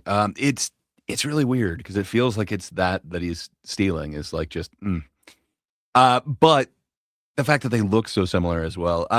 But this performance kind of blew up the internet in a way a few months ago, and he did get a lot of threats. And there's a ton Threats? of Yeah, there's no need for Well, that. That's ridiculous. I don't know. He got a lot of hate mail and stuff, but he thought he would address some of it. So awesome. I looked at a ton of it. He went on a few different people's podcasts, and then he had some on his where he uses a beer instead of a microphone. It's interesting, but yeah, I hate think I the internet. grabbed like I fucking hate the internet. Sorry. I think I grabbed a representation of what his kind of response to the situation has been. Michael.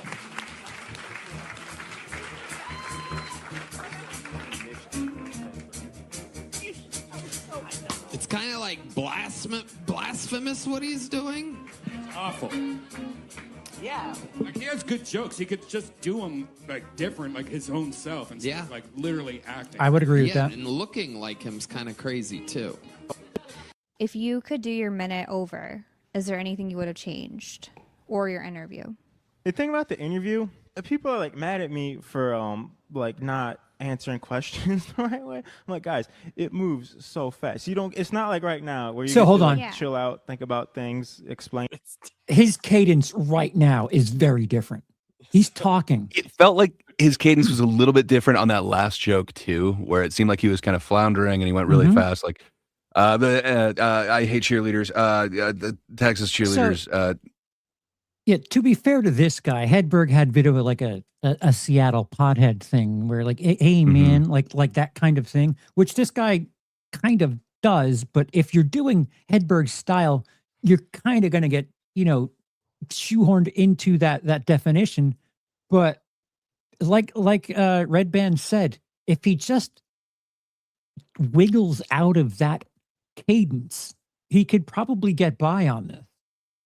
I think so, but so my other reason for bringing up those kind of early Hedberg sets that kind of went, they're on YouTube now, but he doesn't have quite that cadence down. He doesn't have quite the delivery on him. It's still really smart material, but it just doesn't land quite right. I don't know if that cadence is kind of a cheat code, kind of like I don't know. cover Like, band type deal. I think if we, the three of us, decided to just write in the style of a Hedberg, at the end of the year, we'd have a Hedberg-esque set. It's just someone doing it in the style of a Hedberg, because it, like we've all acknowledged, there's some sort of, you capitalize on things that people say, and like, you find the spot to extend on it and misdirect and do these different things. It's, I mean, there's something to it, but it's not impossible. It's being able to, separate yourself from that. I don't know. Let's see what he says here. Let's see. Can't wait. But yeah, it goes really fast. You don't have time to sit around and think about it, is what he was getting at. Stuff. Like, people were like twisting my words. People are saying like, I'd never even heard of Mitch. I never said that, guys. Have you seen Mitch Hedberg's stand-up? Yeah, it kind of freaks me out.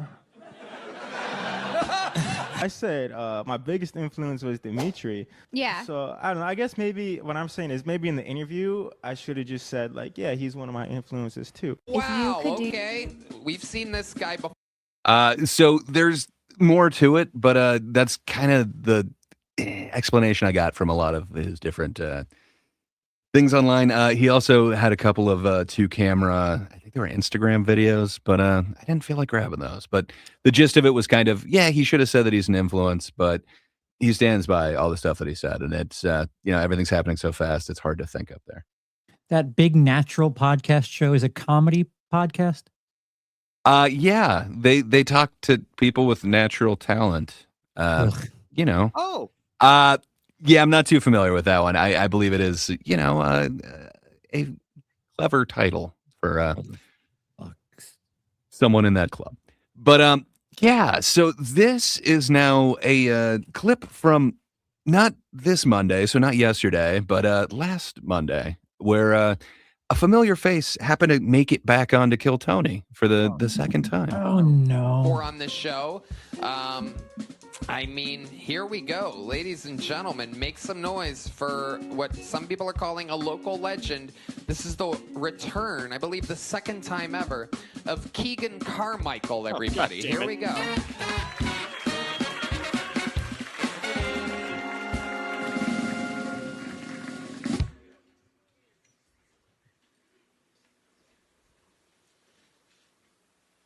Hey, yeah, a guy strikes out 9 times out of 10. I don't know who the 10th girl is, but tell her to throw the ball.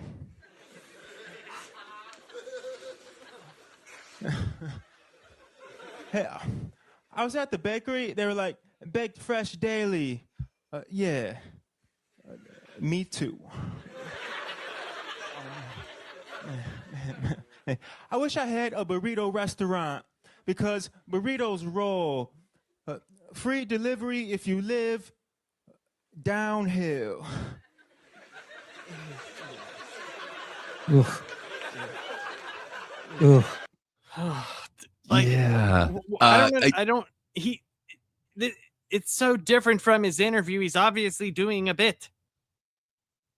Yeah. I mean, yes, it does seem like he is laying it on a little bit thicker, but man, at least with that first set, a lot of stuff was landing. Like this, kind of nothing is so far. I mean, hell yeah, I'm all for gravity jokes. Like, nice, but you know, it feels like it could be a lot funnier. Yep. I mean, this is probably only 40 seconds. He's probably got like a good 20 seconds left, so we'll see. Meow. Our only competitors, a can of soup.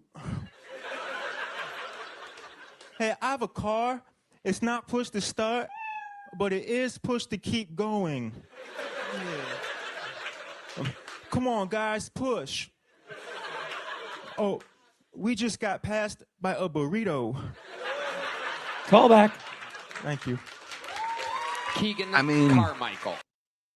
That shows some skill. You know, he was able to do a callback in a 1-minute set. It seems like he might have thought out how to do this set, but yeah. Like think of the way that he spoke during his interview, and then just think of how he just said burrito. Just that's all you like. It. Come on. Yeah, I can't defend it, but you know, oddly enough, it seems Charles like there was is just done. Oh, Look at him. Charles can defend it. Apparently, is that No, what we're Charles hearing? is done. He is like, fuck this. I tried. Well- I tried benefit of the doubt in this shit. I So your heart hasn't. So granted, it only has been a couple of minutes with Kill Tony. It had been 4 months since they had seen this person, and you know, maybe absence makes the heart grow fonder or whatever. Because there seemed to be a change of heart for the panel. Because the internet blew up about him. Welcome back, Keegan. Now, the last time you were on this show, all we talked about the entire time was that how you reminded us of Mitch Hedberg. And after a lot of, you know, I talked to people and, you know, word gets around about the guy that looks and sounds and delivers like Mitch Hedberg. And it turns out that you're a genuinely very funny guy that just happens to look like and have the delivery of Mitch Hedberg. Just happens Pretty to. interesting. It's kind of like, Tony, what the fuck happened, man? That's a 180 right there. what do you mean? What do you mean? That's what I'm saying is that the first time we're like, oh my God, this guy's ripping off Mitch Hedberg. And like I said, I've heard from some of my associates that it turns out that you do. I've seen a scatter shot of 10 or so episodes of Kill Tony. I've never seen someone speak to Tony like that yet and have Tony on the defensive like this. Well, you're not hanging out at Mitzi's. You know, it's the private bar that is backstage at the mothership. You got to be escorted in there with security, but and only comics are allowed in there. So I don't know. Maybe you can catch his ear back there. It seems like he was asking around specifically, though. Was this a But I bucket think pull, or did they ask him back? so. This was a bucket pull. Supposedly, there's rumors that maybe the bucket is rigged. There's somebody who used to work there that's saying that it may be rigged, but I don't know. I'm gonna believe them that just they happen to come across his name in the bucket that's in front of him where he's pulling names I don't out. think that's accurate, but Well, I'm gonna white knight him that his bucket skills seem to be there. Sometimes he lets somebody from the audience pull out a slip of paper. But Isn't it interesting though that it blows up on the internet and then all of a sudden it's like this? Yep. I mean, that was what I was gonna mention. Yep. He did mention that it kind of blew up on the internet, so he had people talking to him and he was talking to people about it. So I don't know, man. It seems like that might have had more of an influence on him than just like one person cornering him. It seems to be popular. Yeah. But yeah, it certainly seems like an about face. It doesn't seem to be the same thing that they were saying 4 months ago. It was Oddly. literally 4 months, the separation between when this guy was on and then when he was recently on. Yes. 4 months. I could look at the exact dates, but on there it says 4 months ago when I looked at the video to pull the first one from. That's odd. Yes. Where he hasn't actually been on or anything like that since then. This is the second time, and it was just recently. But apparently what's changed for him is people have told him this is legitimately who this person is. So his stage presence was all, oh shucks, let me poke my cheek with my tongue every time I have a breath. But suddenly now, the first thing he says to him is, "What the fuck, Tony?" I'm just not buying that. Well, I mean, it is like a 180 from where the last interview was. I'm sure he came in there ready to be mocked and was like, "Wait, you're telling me I'm legit now?" I think I would go, "Thank you. I'm glad you finally realized," instead of "What the fuck?" But it's a choice. But he's given him an awful lot of credit that this guy just happens to talk this way.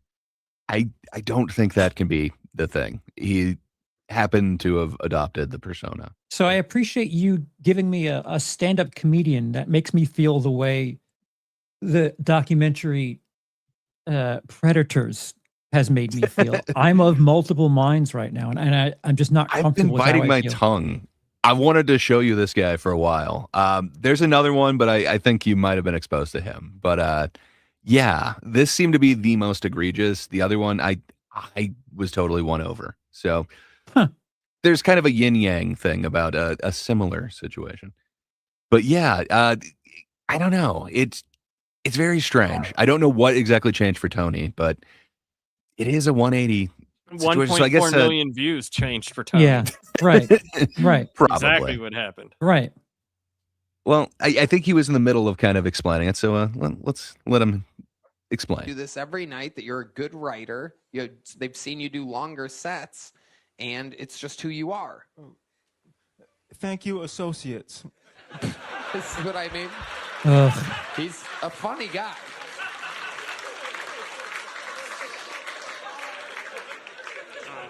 Okay. So Keegan, tell us more about your life. What exactly do you do? Not sure what just happened What's a there. day in the life of Keegan Carmichael like? I've just been watching like a lot of Nat Geo. Like I learned a lot about whales. Bits. Yeah, what'd you learn? Always be Every selling. whale was a sperm whale.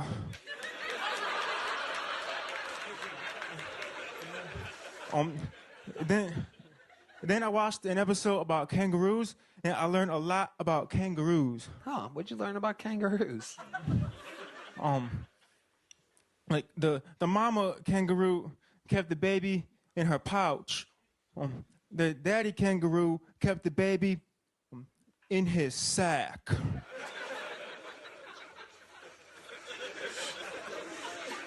It's a lot easier when Tony is setting you up and kind of encouraging you. What else, But Keegan? then you're How not do you make bound to the money, 1 minute. Keegan? That's what the world really wants to know. I deliver food on a bike. Ah. That's why I see you. I see you all the time riding your bike. All the time. You do? Yeah.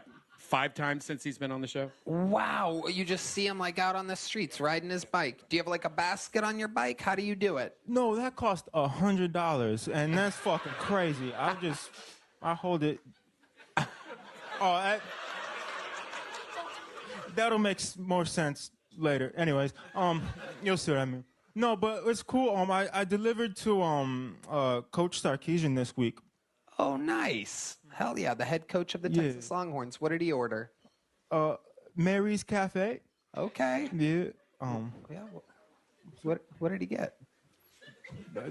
You have like a client confidentiality agreement? Like a doctor confidential. He Oh, God damn it. I just asked the same questions, Red Man. I hate that. Did you watch this when we recorded it? Because you need someone. I totally forgot. I was just wondering, like, it seems wrong to tell somebody what I ordered. You can't do that. I can't stand looking at this dude. I hate it. You should play quarterback. Why? Why would he invite you to play quarterback? They got a lot of NIL money, Tony. There's enough to go around. Do you know how to throw a football? Mm-hmm. Really? What kind of dumbass question? Yeah. It's a very good question. You don't seem that mobile. You kind of sway a lot. Yeah, it's called pocket presence. Oh my goodness gracious! You know about this? I never would have guessed this. Wow. But on a serious note, that really did happen, and I will go to USC. So that's a different school. Yeah. Well, I don't think he took me seriously. All right. Okay, Keegan. What else? Keegan, what else is going on in life? Anything else interesting? I have a cast iron pan. We know about this. I think we talked about this last time. How's it been going with the cast iron pan? I don't know. I just wanted to mention, like, last time I was on, I said I was a father to a pan, and everyone was like, missed the opportunity to name him Peter. No.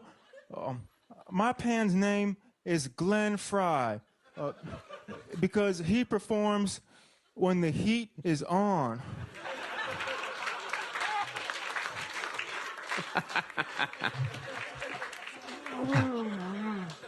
Keegan, you are two of a kind. Here's a big joke book, buddy. I like your Fuck style. off. Keep signing up.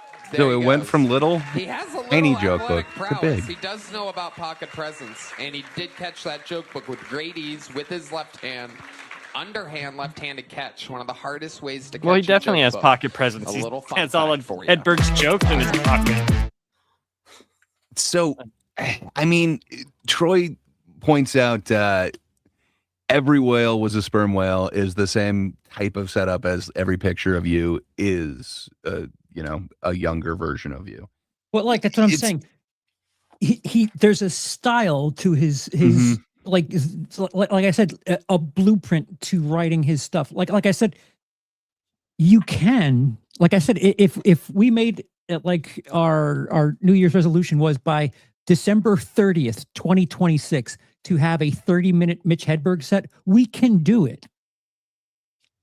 Yeah. It's just, is there honor in that? Like, what is there to achieve in that? Because I feel a bunch of different ways about it where, like, yeah, I don't know if it's because I have done counseling with people for punch-up purposes, or I don't know how you guys feel about it, but like, if you know how to write the joke and just kind of figure out where to put things, can't anyone technically do that? Like, I guess half the battle for someone like him is sounding like him and having his, like, whatever, which he does. So I don't know. What do you guys think? Laps, is it as easy as I'm assuming? I mean, yes and no. Like, yes, because like we've all experienced random little funny things in life that you could put together. He might have, his way saying it, the experiences that he had. Just like, well, that pocket presence thing, like that's hilarious. Where he's now, maybe it is like a comeback that he has holstered, but like, why are you moving around so much? But man, like that's funny, and that's not necessarily Hedberg to me. The dude can be funny because he set up the football thing, like, you know, Yeah. like, so obviously, like, it's something there, but also I just don't find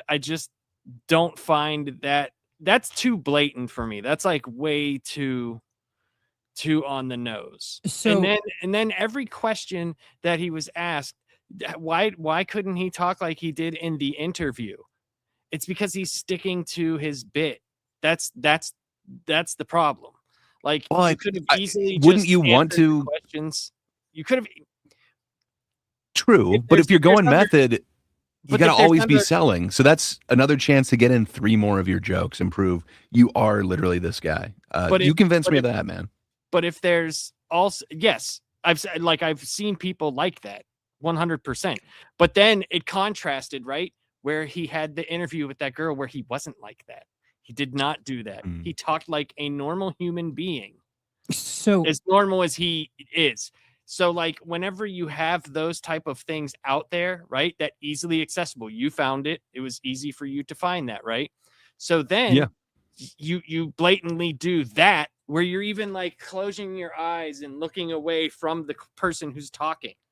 Like you're that's all he's doing. That's it. So I'm presenting something. Like, if you follow me on Instagram, you saw that I posted this earlier today. I swear to God, I had no idea what was happening today. This is what I posted on Instagram today, and basically, it is a Hedberg bit. This train is from Matlock. Why is this train for a dead TV character? Like, it's just capitalizing on funny ways that things are worded and said. Like, the joke is that it's actually, you know, the way the British type things or the way that it's presented, it's like this train is going to. So the way that it's worded here is this train is for Matlock. Like, oh, why are you giving a train to Matlock, the fictional? Go on. But you're not taking off the glasses. You're not putting on a wig. You're not wearing your best kind of approximation of some 90s grunge clothes. When you're doing that joke, you're just tweeting it. Like the joke is funny. You're just not doing the impression with it. Okay, so there's an interesting conversation happening in the chat, okay, between Jacob, Cornthos, and Troy. Jacob brings up the point of Carlos Mencia, right? Stealing jokes. And Troy is talking about, you know, doing the same thing. And Jacob says something very interesting, I think. Says it's a different way of doing the same thing. It's thievery and as bad as what Mencia did.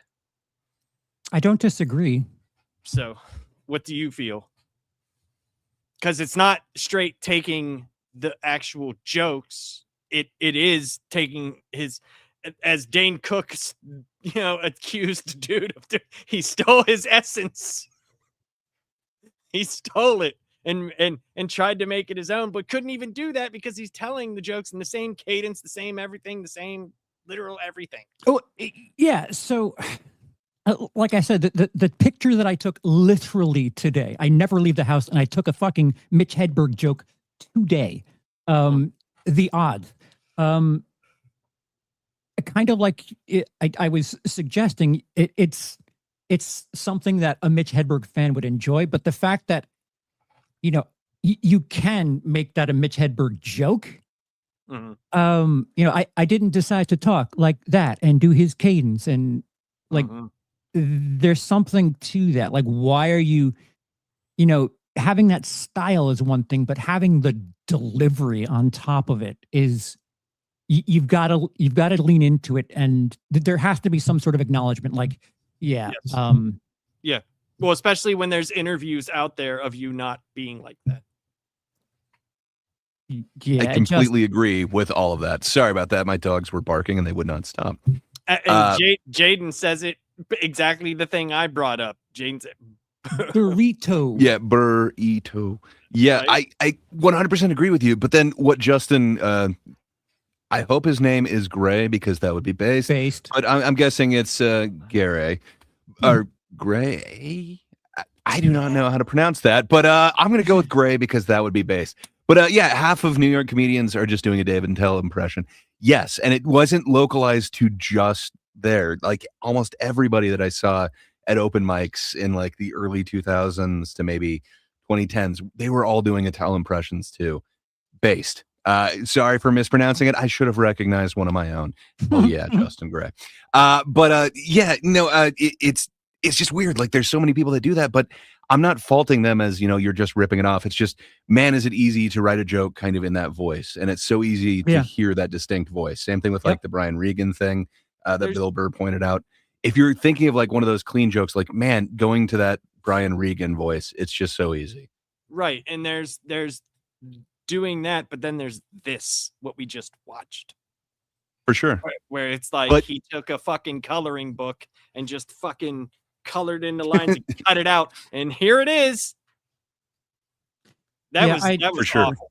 I'm turned off by the fact that Kill Tony has kind of leaned into it and have changed their tune about it. Like I don't I've had a lot of feelings about stand-up in the last month since we've been doing this. And I don't know, this stuff like this makes me really not want to get involved because I kind of feel gross that one episode they're like, you're just outright ripping this guy off, and then after 4 months, like, well, we talked to people and they say you sound like this. Now you're going to be a part of this banter back and forth, and now here's a big joke book, which I don't feel good about it. I don't. Yeah, I don't like it. I hear what you're saying. Does this make you feel better about Gringo Poppy?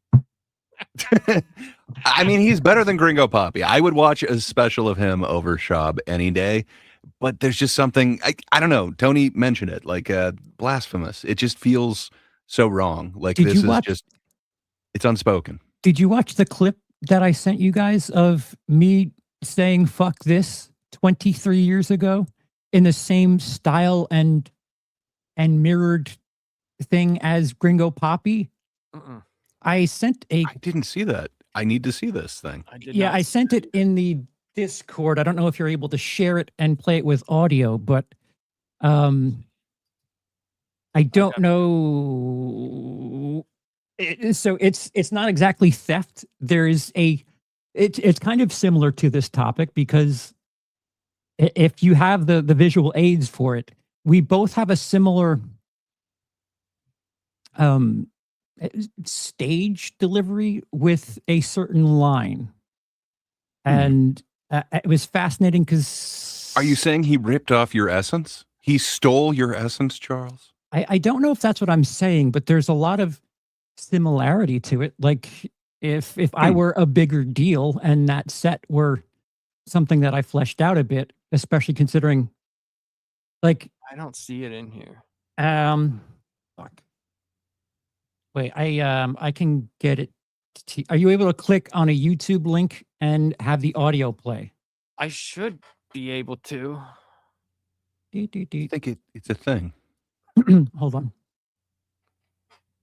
Sorry. Yeah, I'm giving you crap, but I'm just wondering, is that the same thing as stealing the essence? If so wait, if we're able to watch it, I'm completely open to you saying, Charles, you're fucking crazy. Like I'm not that married to the idea, but I think it's like 40 seconds, and if we're able to play it, you can tell me you're onto something, or you're crazy, or stop stealing from Gringo Poppy, or like.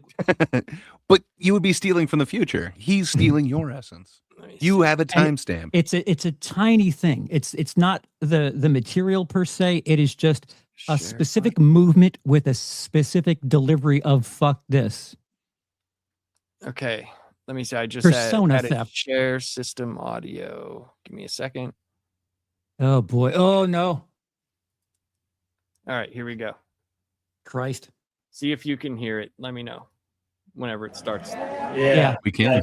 I was actually I was at a supermarket yesterday when the power went out, and me too. I'm going to buy spoiled milk. And everybody leaves the supermarket. We're all like, what's going on?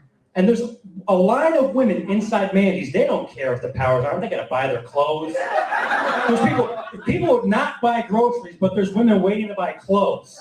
People are like, no, fuck the milk. I got to go. But I need these shoes. Fuck this. That makes sense. Fat people are like, hell yeah, fuck this. What? Fat people are like, hell yeah, fuck this. Wow. I would think that that's parallel thought on it. What are the odds that he would have heard that bit and been like, what I need out of that? It's not the power going out. It's just that fuck this. I'm not, right. I'm not making any sort of claim. So before you run away with it, it's just the stepping to your side while saying fuck this. Like, it's mirrored. I will say it's very. Yeah, Jaden had the perfect comment, and I was kicking myself for not saying that first. But you're right. I'm not crazy. Is all no, I'm asking. you guys are doing the exact same thing and almost the exact same motion as well. But I don't know, man. If he was dressed up exactly like you and like doing those exact movements, I don't know. It'd be creepy. I'd be feeling a different way about it. But yeah. So like, I don't know. Like, there's variance there. Like, at no point, and I don't know if I would want to come out right and say, how dare he steal that thing from me? For a number of reasons, but there are, like you said, parallel thinking. There are like conveniences, there's overlap, but like when you're doing a fucking cover band thing, like that's just not a stand-up thing. Like, you need to differentiate. Right. Where I've seen people do their take on some kind of classic characters, and man, I thought that was really interesting. But this seems the most egregious because it's like he's just trying to be the guy, but not admit that he's doing a Hedberg impression, which is well, that's the strange. thing. Him not admitting it. It's a little bit different. Like, go to Vegas, you see an Elvis impersonator. Music is a little bit different, but like I was talking about, like the comedy troupes or trios that you would see back way back when, and guys do it now. Like, who's on first? Like the whole that thing. You'll see that done in a show or like a live show in Vegas or something like that. That's, I think, a little bit different because it's so old. Not someone who died 20 years ago and they're just stealing the whole gimmick. So how do you feel about stand-up like in music? If you were going to see like Metallica, you wouldn't have Boyz II Men open for them, so you want some sort of similarity. So what if this guy suddenly became Stephen Wright's opening act? Is that too on the nose? Well, I think the issue is, though, like if the guy's still saying that he's not doing what he's clearly doing, that's the thing. Like, I think people have this feeling, at least I do, like whenever I'm watching something and it's so on the nose and it is, everybody knows it except that person, and they're just not willing to admit it. Like, I don't know if people are going to be more accepting as opposed to if he just said it and then went from there. Now, to be fair to him, he could be doing a character and not acknowledging it is his like Tony Clifton thing. But at some point, someone needs to be Tony winked Clifton at. wasn't a real person. I think that's the thing, though, right? That was a made up character. It wasn't like I go up there and say I put on the Mickey Mouse gloves and I start doing your act. Right? Welcome back, Cody. But I'm just what saying, up, Cody? like, well, Thanks for stopping by. I'm bringing it for something that's relevant to us here, right? Like, if I did that, that would be shitty of me. Taking something that worked, like you did that, you got gigs, you went all around. Yeah. And if I started doing that and doing your bits, you'd be like, what the fuck, dude? Yeah, because I'm not a thing. Like it goes back to the ATM joke with me and Jay Moore. People knew who Jay Moore was. They didn't know who I was. So it was just like, I can't win this battle. But that's why Rogan is a champion for things like this, because it was Ari Shaffir that he ended up sticking up for, right? With Carlos Mencia. It was Ari Shaffir. He who- was definitely one of Ari. them. Bobby Lee was also, Bobby I Lee. think, his opener that he kept doing that too. And I think, but he was known at the time. I think the actual example that Cody brought up might be a more apropos one. But so it's Dennis Leary supposedly stole an entire bit, an entire like. Is it a whole special? I know it's essentially like the "I'm an Asshole" song, but wasn't it more than just a bit that went into that song? he stole the asshole. Supposedly stole the asshole song. He But stole- from Bill Hicks. Sorry, I didn't say the other half. Oh of that. no, is the asshole song from Bill Hicks? I thought that was somebody I else. don't think that's true. I don't think Bill Hicks did an asshole song. I think other material. So I was know the- he's had a couple of different accusations. I know there was the one from Bill Hicks, and then there was the whole "I'm an asshole" thing. But anyway, we should look into that one in like a future thing, like actual stealing. But with that, it's kind of, he didn't necessarily take it from somebody that's super popular and famous at the time, but then it was able to elevate him where, I don't know, I guess that's not as apropos since, Hedberg was a legend, but just even in the instance it's so of- wrong. I don't know. Even if we're going on Leary, he did something different. Even if you want to say that he's stealing, fine. But he did something different to it. He added some sort of special sauce that made it him. Like you can't imagine Louis C.K. doing the asshole song exactly the way Dennis Leary did. when No, got right. there He last- definitely changed No. it when it was Louis C.K. the asshole song. So the stuff that Leary on the No Cure for Cancer, which came out a year before Hicks died, because I just looked that up. From what I remember, Oh, my bad. From what I remember was the Keith Richards bit, and then there was something else. There was another bit that he did. I can't remember, but the Keith Richards stuff, I know that about like how like he's basically how is that guy still alive, and with all the drugs, because I know I've heard Hicks do that. I know I have, and that Yeah, was I know way I just- way early. Yeah, Go kind ahead. of like Cody's saying. People always say that he ripped off Hicks, but I never seem to go beyond the smoking and drinking persona to me. That's what Cody's saying. That's kind of my vague recollection of it. Nobody could give me like a specific bit. It was just kind of the feeling again, but I don't know. I'm not sure.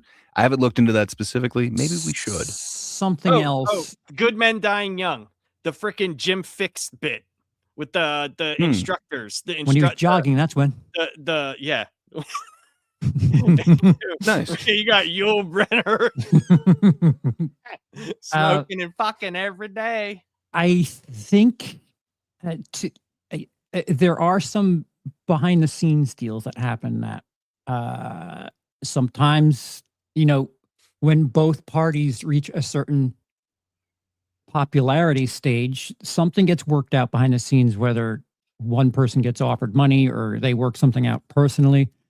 That's kind of why sometimes you don't hear accusations of theft to people like Robin Williams, even though it's basically known that he kind of lifted, but he made things right with people.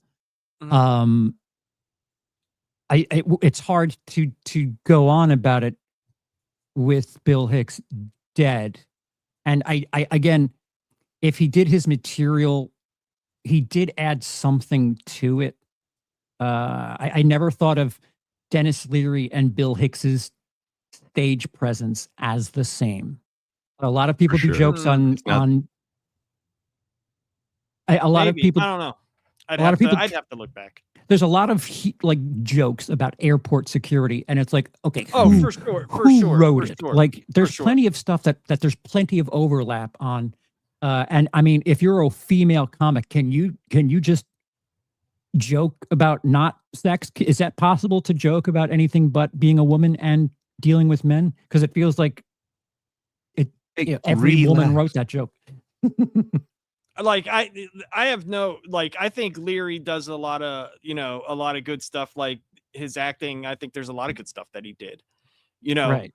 But I think where people talk about, Hicks was doing stuff before a lot of guys that was very, very ahead of its time. Yep. You know, it was very ahead of its time. Because, like I said, you don't even have to know like certain presidents, and you can equate that to like any political figure and still get what he's talking about because it still happens. Yeah. You know, Something and gets especially cigarettes too. Like people smoke cigarettes, so they're gonna have that joke. If you're not smoking and then you see cigarettes, you know what I mean? Like they look like they were hand rolled by Jesus and sealed with the pussy juice of Claudia Schiffer. people sleep on Leary. His Lock and Load special was 2 years after Hicks died, and he had a thing about coffee flavors. It wasn't very Hicks-ish at all, and it was distinctly Leary. And I mean, it's kind of ahead of its time by today's standards because, you know, all coffee has different flavors. You know, I was at a Starbucks the other day, asked for coffee, and the guy says, "What flavor?" He said, "Coffee, flavored coffee." And he goes into this bit about it, and it's strong. It's strong material. And I haven't heard stuff like that being accused of stolen. Again, Hicks was dead, and I never heard Hicks joking about coffee, flavored coffee, or anything like that. Solving world wars by painting a blimp as a tit. Yeah, I would suggest people to watch the Lock and Load special because there's a constant comparison to No Cure for Cancer. But watch Lock and Load. That came out after Hicks had died. Yeah, and it's got very good stuff. strong. Right. Yeah, Leary right. had there's I think people get, especially with those two, like, and they feel so strongly because they have such strong fan bases on both sides. You know, so they're always there where I can appreciate both. Like obviously Hicks is my dude, but I appreciate, like you said, it's a good special. Like it's good stuff. Very there's strong. Really, there's really strong stuff, and he's got great delivery. Mm-hmm. He also has very good delivery, and he's very animated. Mm-hmm. You know, and that's Cocaine, also like another cocaine you enthusiast. can't take, you know, two smells so good. guys that were very facially animated and then go, see, they're the same. You know, Yeah. like that's. I look at more the material. Like Yeah. if there's material there, like then okay, you can make that argument. Yeah. But like, Leary, But there's a lot to the persona. Like Leary There is a is. certain brand of asshole that just it's not like a lot of the other angry comedians. Like he is an asshole, but it's his own, and he's really capitalized on that. He kind of plays a similar character in a lot of things, and I think he kind of perfected it, but he kind of brought that to the stage a little bit differently. There's the thing that he does about his kid putting a peanut butter and jelly sandwich in the VCR that in no instance would you expect Bill Hicks to have that material where he's talking about children putting a sandwich. I don't mean for this to sound this way, but Hicks is too good to do that material. It feels a little bit lower. Like Hicks was a bit heady with some of his stuff. You know, Leary joking about his, why don't you do a commercial? You're off the artistic roll call forever. I just think of the fucking, you got Madonna hawking Diet Cokes.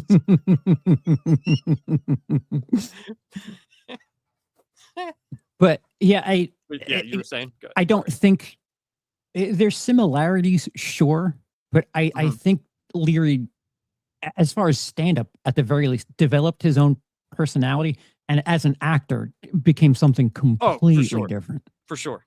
100%. Yeah, 100%. Yeah, I agree. But Because there's a lot of stuff he does that I enjoy a lot. Well, does one thing forever brand you? Like, if we saw this guy, I can't remember his first name, but Carmichael. Keegan Carmichael. Keegan Carmichael, thank you. I forgot Keegan. How could I forget Keegan? But yeah, if we saw him like a decade from now, would you still be thinking this is that Mitch Hedberg impersonator, or would you take him in It as a new depends. thing? Like if he was doing different stuff, I'd be like, oh man, this guy used to do this, but now he's this. I think there's a little bit of a difference. The Keegan Carmichael guy, as the only, in contrast to the two we were talking about, is nowhere near famous as those two were at the time.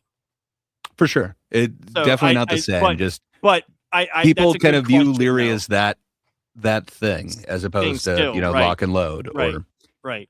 So I don't know. Yeah, So- I don't know, because I do like Locked and Loaded. So if That's the rough question. That's hard. if he stole asshole from Louis C.K. and he stole No Cure for Cancer from Bill Hicks, what did he steal Lock and Load from? Because it seems like he's done three different things well and different enough from the original source material. So he's a performer. At the very least, you have to give Leary credit for being a good performer. This guy that we're talking about today is a Mitch Hedberg cover band doing Mitch Hedberg style shit. What if he's trying out for the Mitch Hedberg biopic? Like, this is his calling card. I mean, like, it's got millions of views online. Sure. I mean, was that a thing 2 years ago? I do not know. It seems to be doing it for a while. I don't know. He's been doing it for a while, so I'm not sure if he got into it just because of that. But Pauly Shore is trying to do the Richard Simmons biopic thing, and he got his shot to make it because he started doing it. So I don't know. Maybe it is a play that none of us understand yet. Man, and where Cody is defending there. He said, "What did he steal the job and rescue me from?" We're not saying that he stole anything in his TV and movies. I wouldn't say that. Yeah, for sure. That's I like Dennis Leary on right. I love the ref. The ref is just I love that stuff. So Christmas I mean, like, classic. I'm not one of those. I'm personally not one of the Hicks fans that like just shits on Leary. I'm just not. I'm just not one of those guys. I think at multiple points of this stream, we've all had some sort of variation of fandom where we've kind of had some gatekeeping aspects, and chat has certainly been doing it too, where it's just like, oh, how dare you? And I don't know how much of it is warranted. I think we have some sort of super strong allegiance to people because it feels like, especially on the internet, fandom has to have some sort of whose side are you on thing. But like you said, there's people that think, Leary stole from Hicks, but I don't know. Knowing what I know about how people settle things with comedy, I without hearing Hicks say that about him, I don't know anything about that. And I think they're different enough, even if it was a case like that. I don't think there's any defending this, though, man. This Keegan thing just seems like it's just on the nose. At the moment, the only defense that I can think is like maybe he's trying out for this role that doesn't exist yet. But I don't know. I think he'd be a contender for the biopic. Which is, I guess I'm more inclined to be supportive of that. And then I get to grade the movie, which this guy is. I mean, if you're going to, it, man. we have music biopics every fucking 3 months. If you did a Mitch Hedberg biopic, and this guy is it. Oh, okay.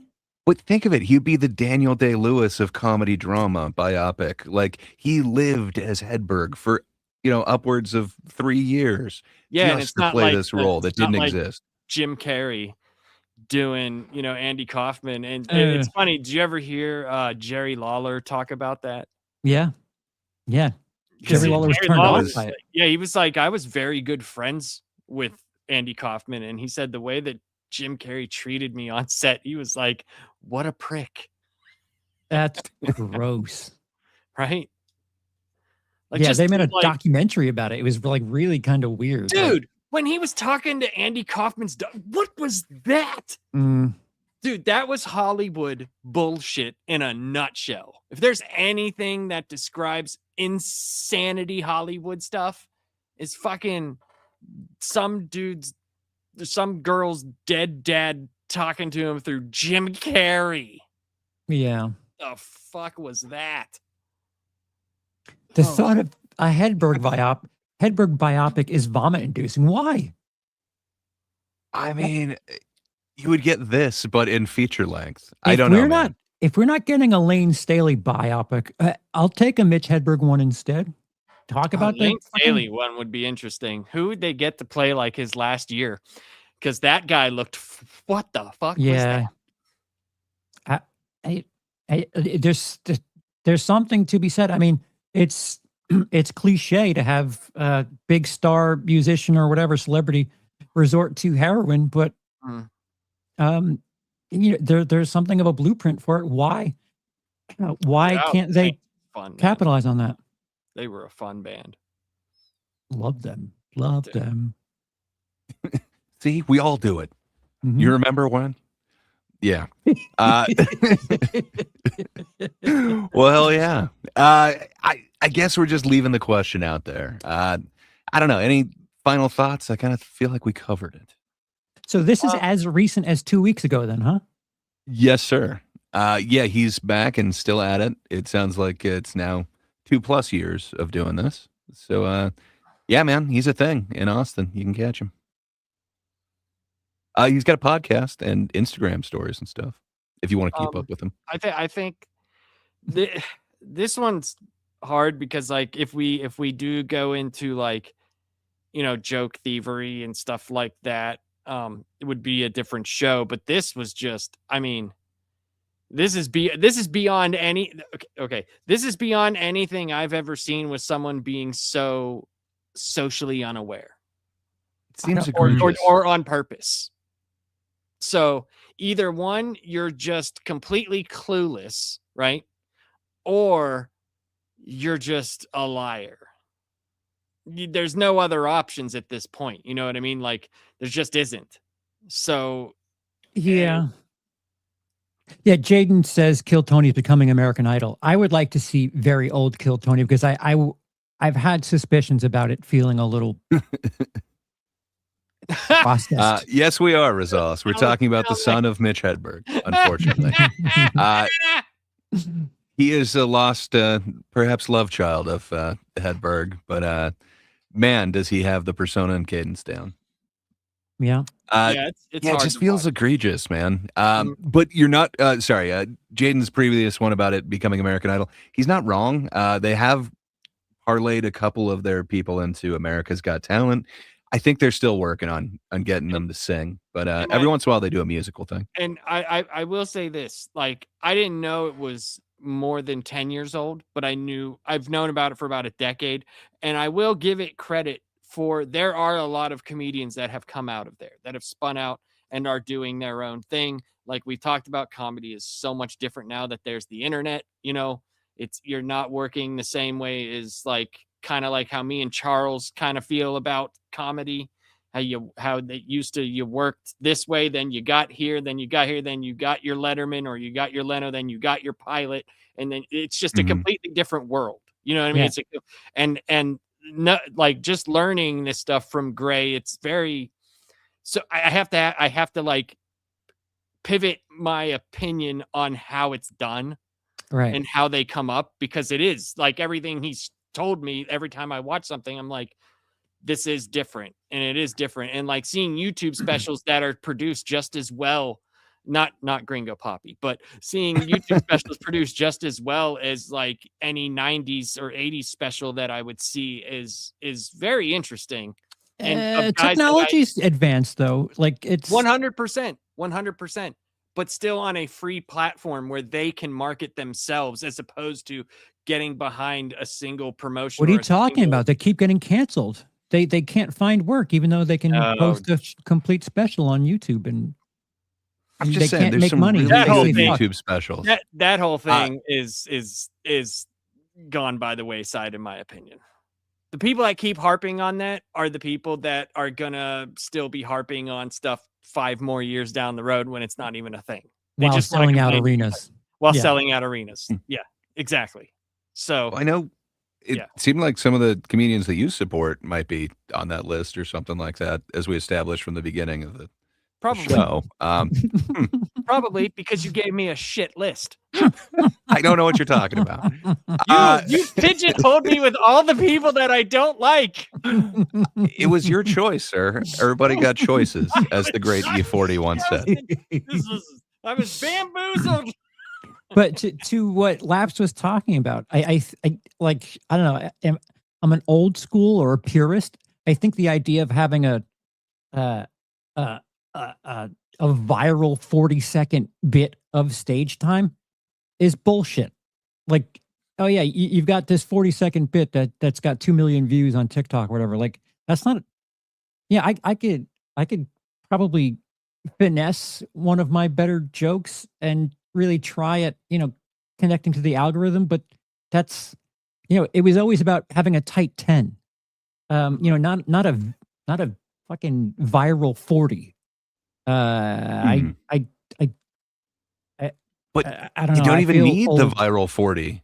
This Mhm. guy, I mean, how many millions of views do we see on that one that you were looking at in the shorts? But man, there's so many different ones for different people's channels, as well as his response. All of those went viral. So you only need a minute. And apparently you do a good enough impression, people will talk about it. But We're gonna need that interview to go your way. My minute, my produced minute. We're gonna turn me into a sensation. Oh boy. It's gonna be Well, awful. hell yeah. It's gonna be awful. It's gonna be so bad. When are you doing it? Because we can do Kill Sipo. I'll interview you afterwards. We'll talk. We'll talk Okay. off here. We might could do something like that. That would be fun. We could do an outright ripoff of Kill Tony, and the guest will be a jar of mustard, and I'll bring joke books to throw at you. We'll do something fun. It'll be fun. I'm gonna be honest though. Oh, I hope you are. Because it's not gonna be good. So there might be a part 2 to this, that this took a very negative turn in this way, where there's another guy who the chat might be referring to him at some point, but don't do research into him. I think we have another thing like this that we could do that I think went a bit more positively. But we'll see. We don't have to do it next week. We'll talk backstage. But I like being there is kind surprised. of a part 2 to this thing. Oh, it was just 2 weeks ago. Yeah, same with this guy. Same show. Cody says, I've recently been canceled for Shelby Oaks. Please deposit super chat for PS5 fund. How many PS5s do you need? Motherfucker's got one on each floor. But you need sustenance while PS5ing. It's an and plus you got to power the thing. And then, games, they don't fall out of a Thank you, tree. Cody. You don't make come me on. feel bad for having 3 of them. You have 3? What the fuck? I have them on every floor of the house. You have 3 floors? That makes sense. Well, if you count my basement. Oh, I have 4 floors. so Cody clarifies they took 2 of them when I was canceled. All right, well, fair enough. Oh, that makes sense. He needs them back. Get this man his money.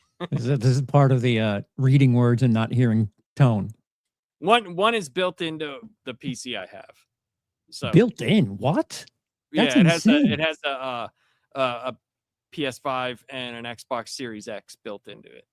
Oh, like a ROM emulator or whatever? No, it's a straight. I can put this in. It's an Origin PC.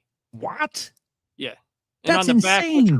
the coolest part is like I could take the Switch and the Switch 2 on the back of the PC. It's got a OLED holder, so like it goes bloop and then it appears on the screen. It's really cool. That's fucking insane. Yeah, it's a pretty dope PC. I'll say. Got an Xbox controller. Yeah, that's about it. My Atari 2600 still plays cartridges. Dude, my Nintendo still works. My Pitball. I had to rewire the controllers, but Nintendo, Wow. Super Nintendo, they still work. Oh, nice. Nuts. Yeah. Well, I play a lot of regular Nintendo, dude. Those are comedic in their own way. Like I'm trying to. There's games that I haven't beat, or I've beaten one time, and I've gone back after years of playing, like Ninja Gaiden 1, 2, and 3. Like I can do Ninja Gaiden 1, I can do Ninja Gaiden 2, but 3 befuddles me only because you only get 5 continues, and I can't do it like the other ones. So I can pass the first 4 stages without like getting killed at all. But then as soon as I get to that 4th stage, it's like That's ghosts and goblins for me, or ghouls and ghosts, whatever the fuck. I cannot get past like a certain level. Like, oh, but it's so and fun the to worst try. part I is just keep you have dying. to beat it twice to get the actual ending. Ghost and goblins. Yeah, but Man. no frustration like that game, man. Oh, Justin, have fun, bud. It is almost impossible. He says he's still trying to beat Return of the Jedi for the SNES. dude. Oh. Those games, like A New Hope, So fun, Empire though. Strikes, but they're great. But my God, are they freaking hard? Are they so hard? I guess Troy's comment just before that Troy knows it was set up beforehand, but he's claiming 8% of this stream for his comment about someone pretending to be Mitch Hedberg on the last stream. I swear it was in the works before this, but I'm going to go parallel thinking on this. Great minds think alike. And when I saw this, I was like, Charles needs to know about this blasphemy because, oh my God. Dude, like, But there's another one in the works.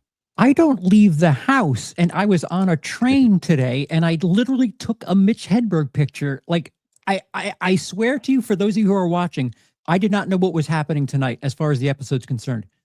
I couldn't have planned that to happen that way. I'm sorry, Laps. And I also mentioned that Matlock could have won Right, the case right. beforehand. That's hilarious. Like, see, that's a thing where if I watch this stream, I would say, okay, so that was planned. The way Laps brought up Matlock, they're talking about, like, it's just a happy accident. I know. I could tell you why I brought up Matlock. I'm I intrigued. I bought my mother the complete the box set. Right. for Christmas, and she's been watching that, so I've been watching as much as I can with her. Matlock is a town name in the UK. Okay. So can I ask you, the Kathy Bates thing, is that just doing a Matlock impression? I haven't watched it yet.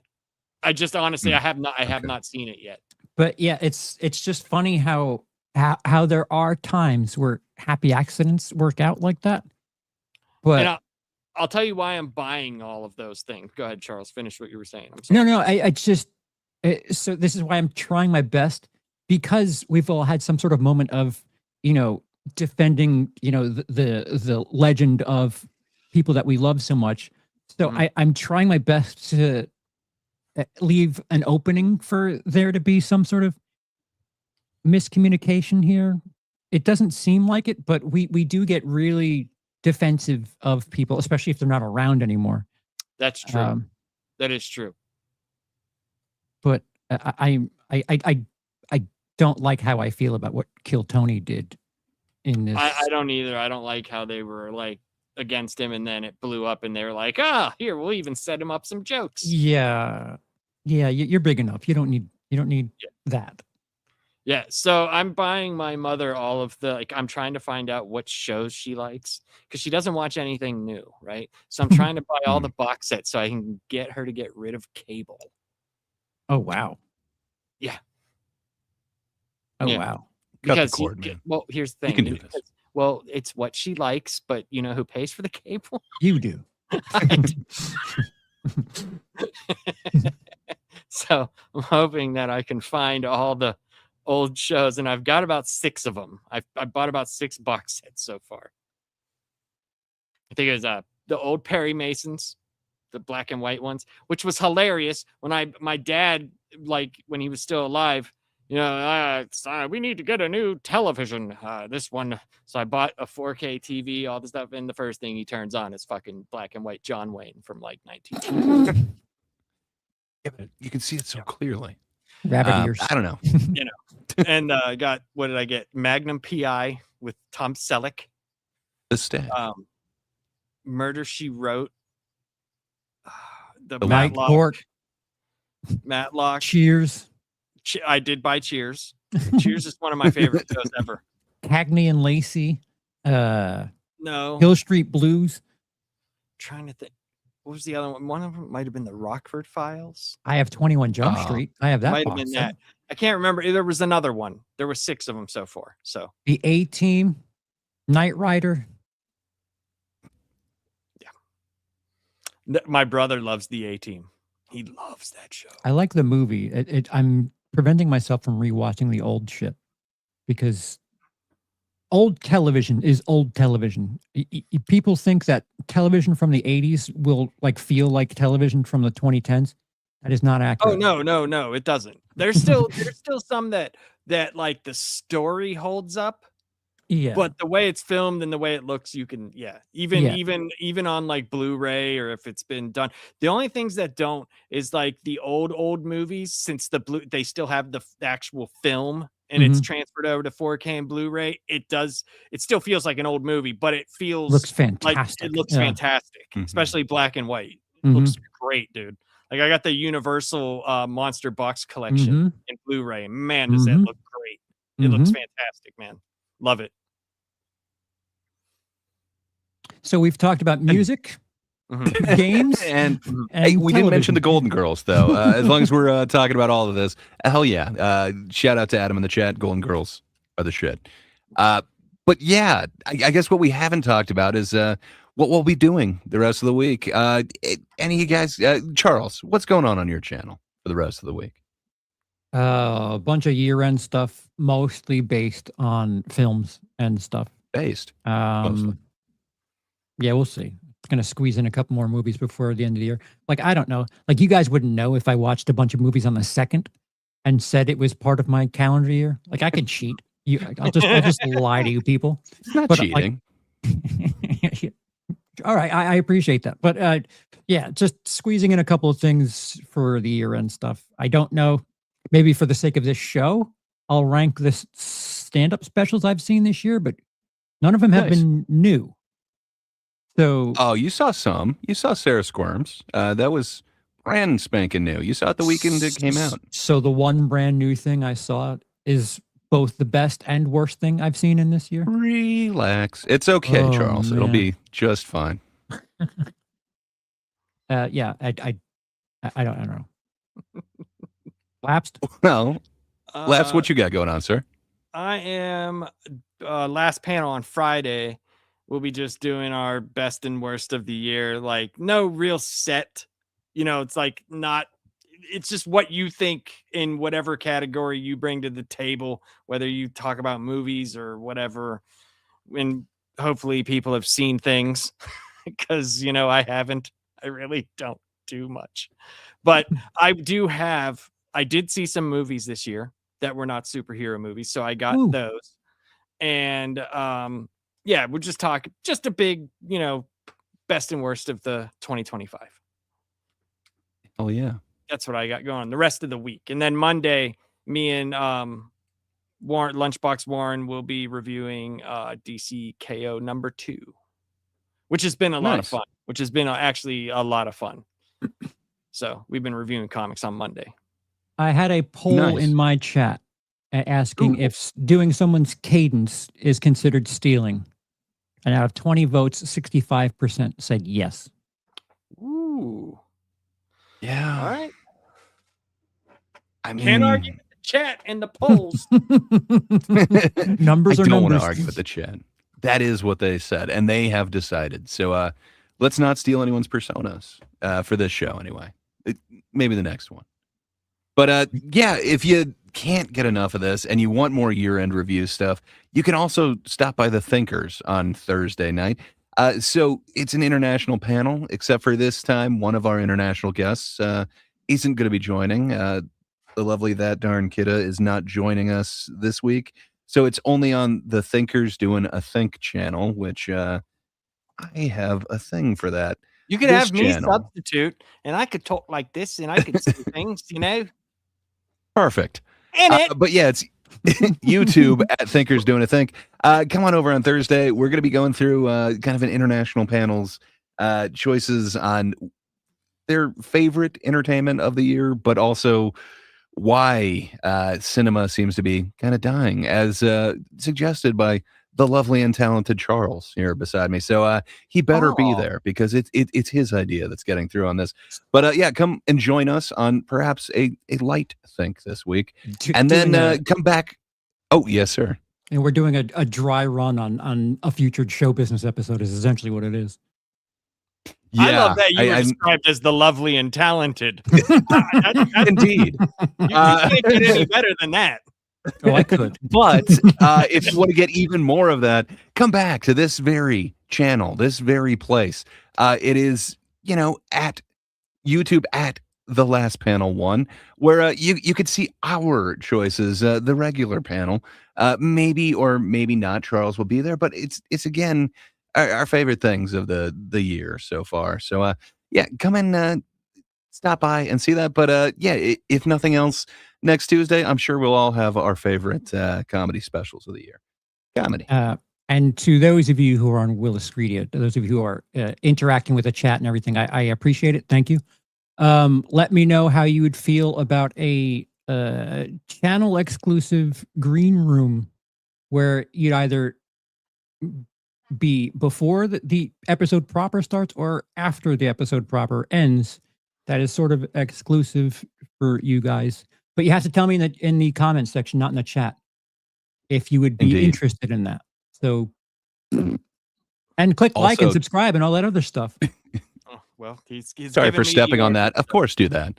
But yeah, also tell us where we're wrong about everything that we did in there, because I'm sure we're wrong about something. So let us know in the comments. Hit the button, Laps. Jesus Christ. I did.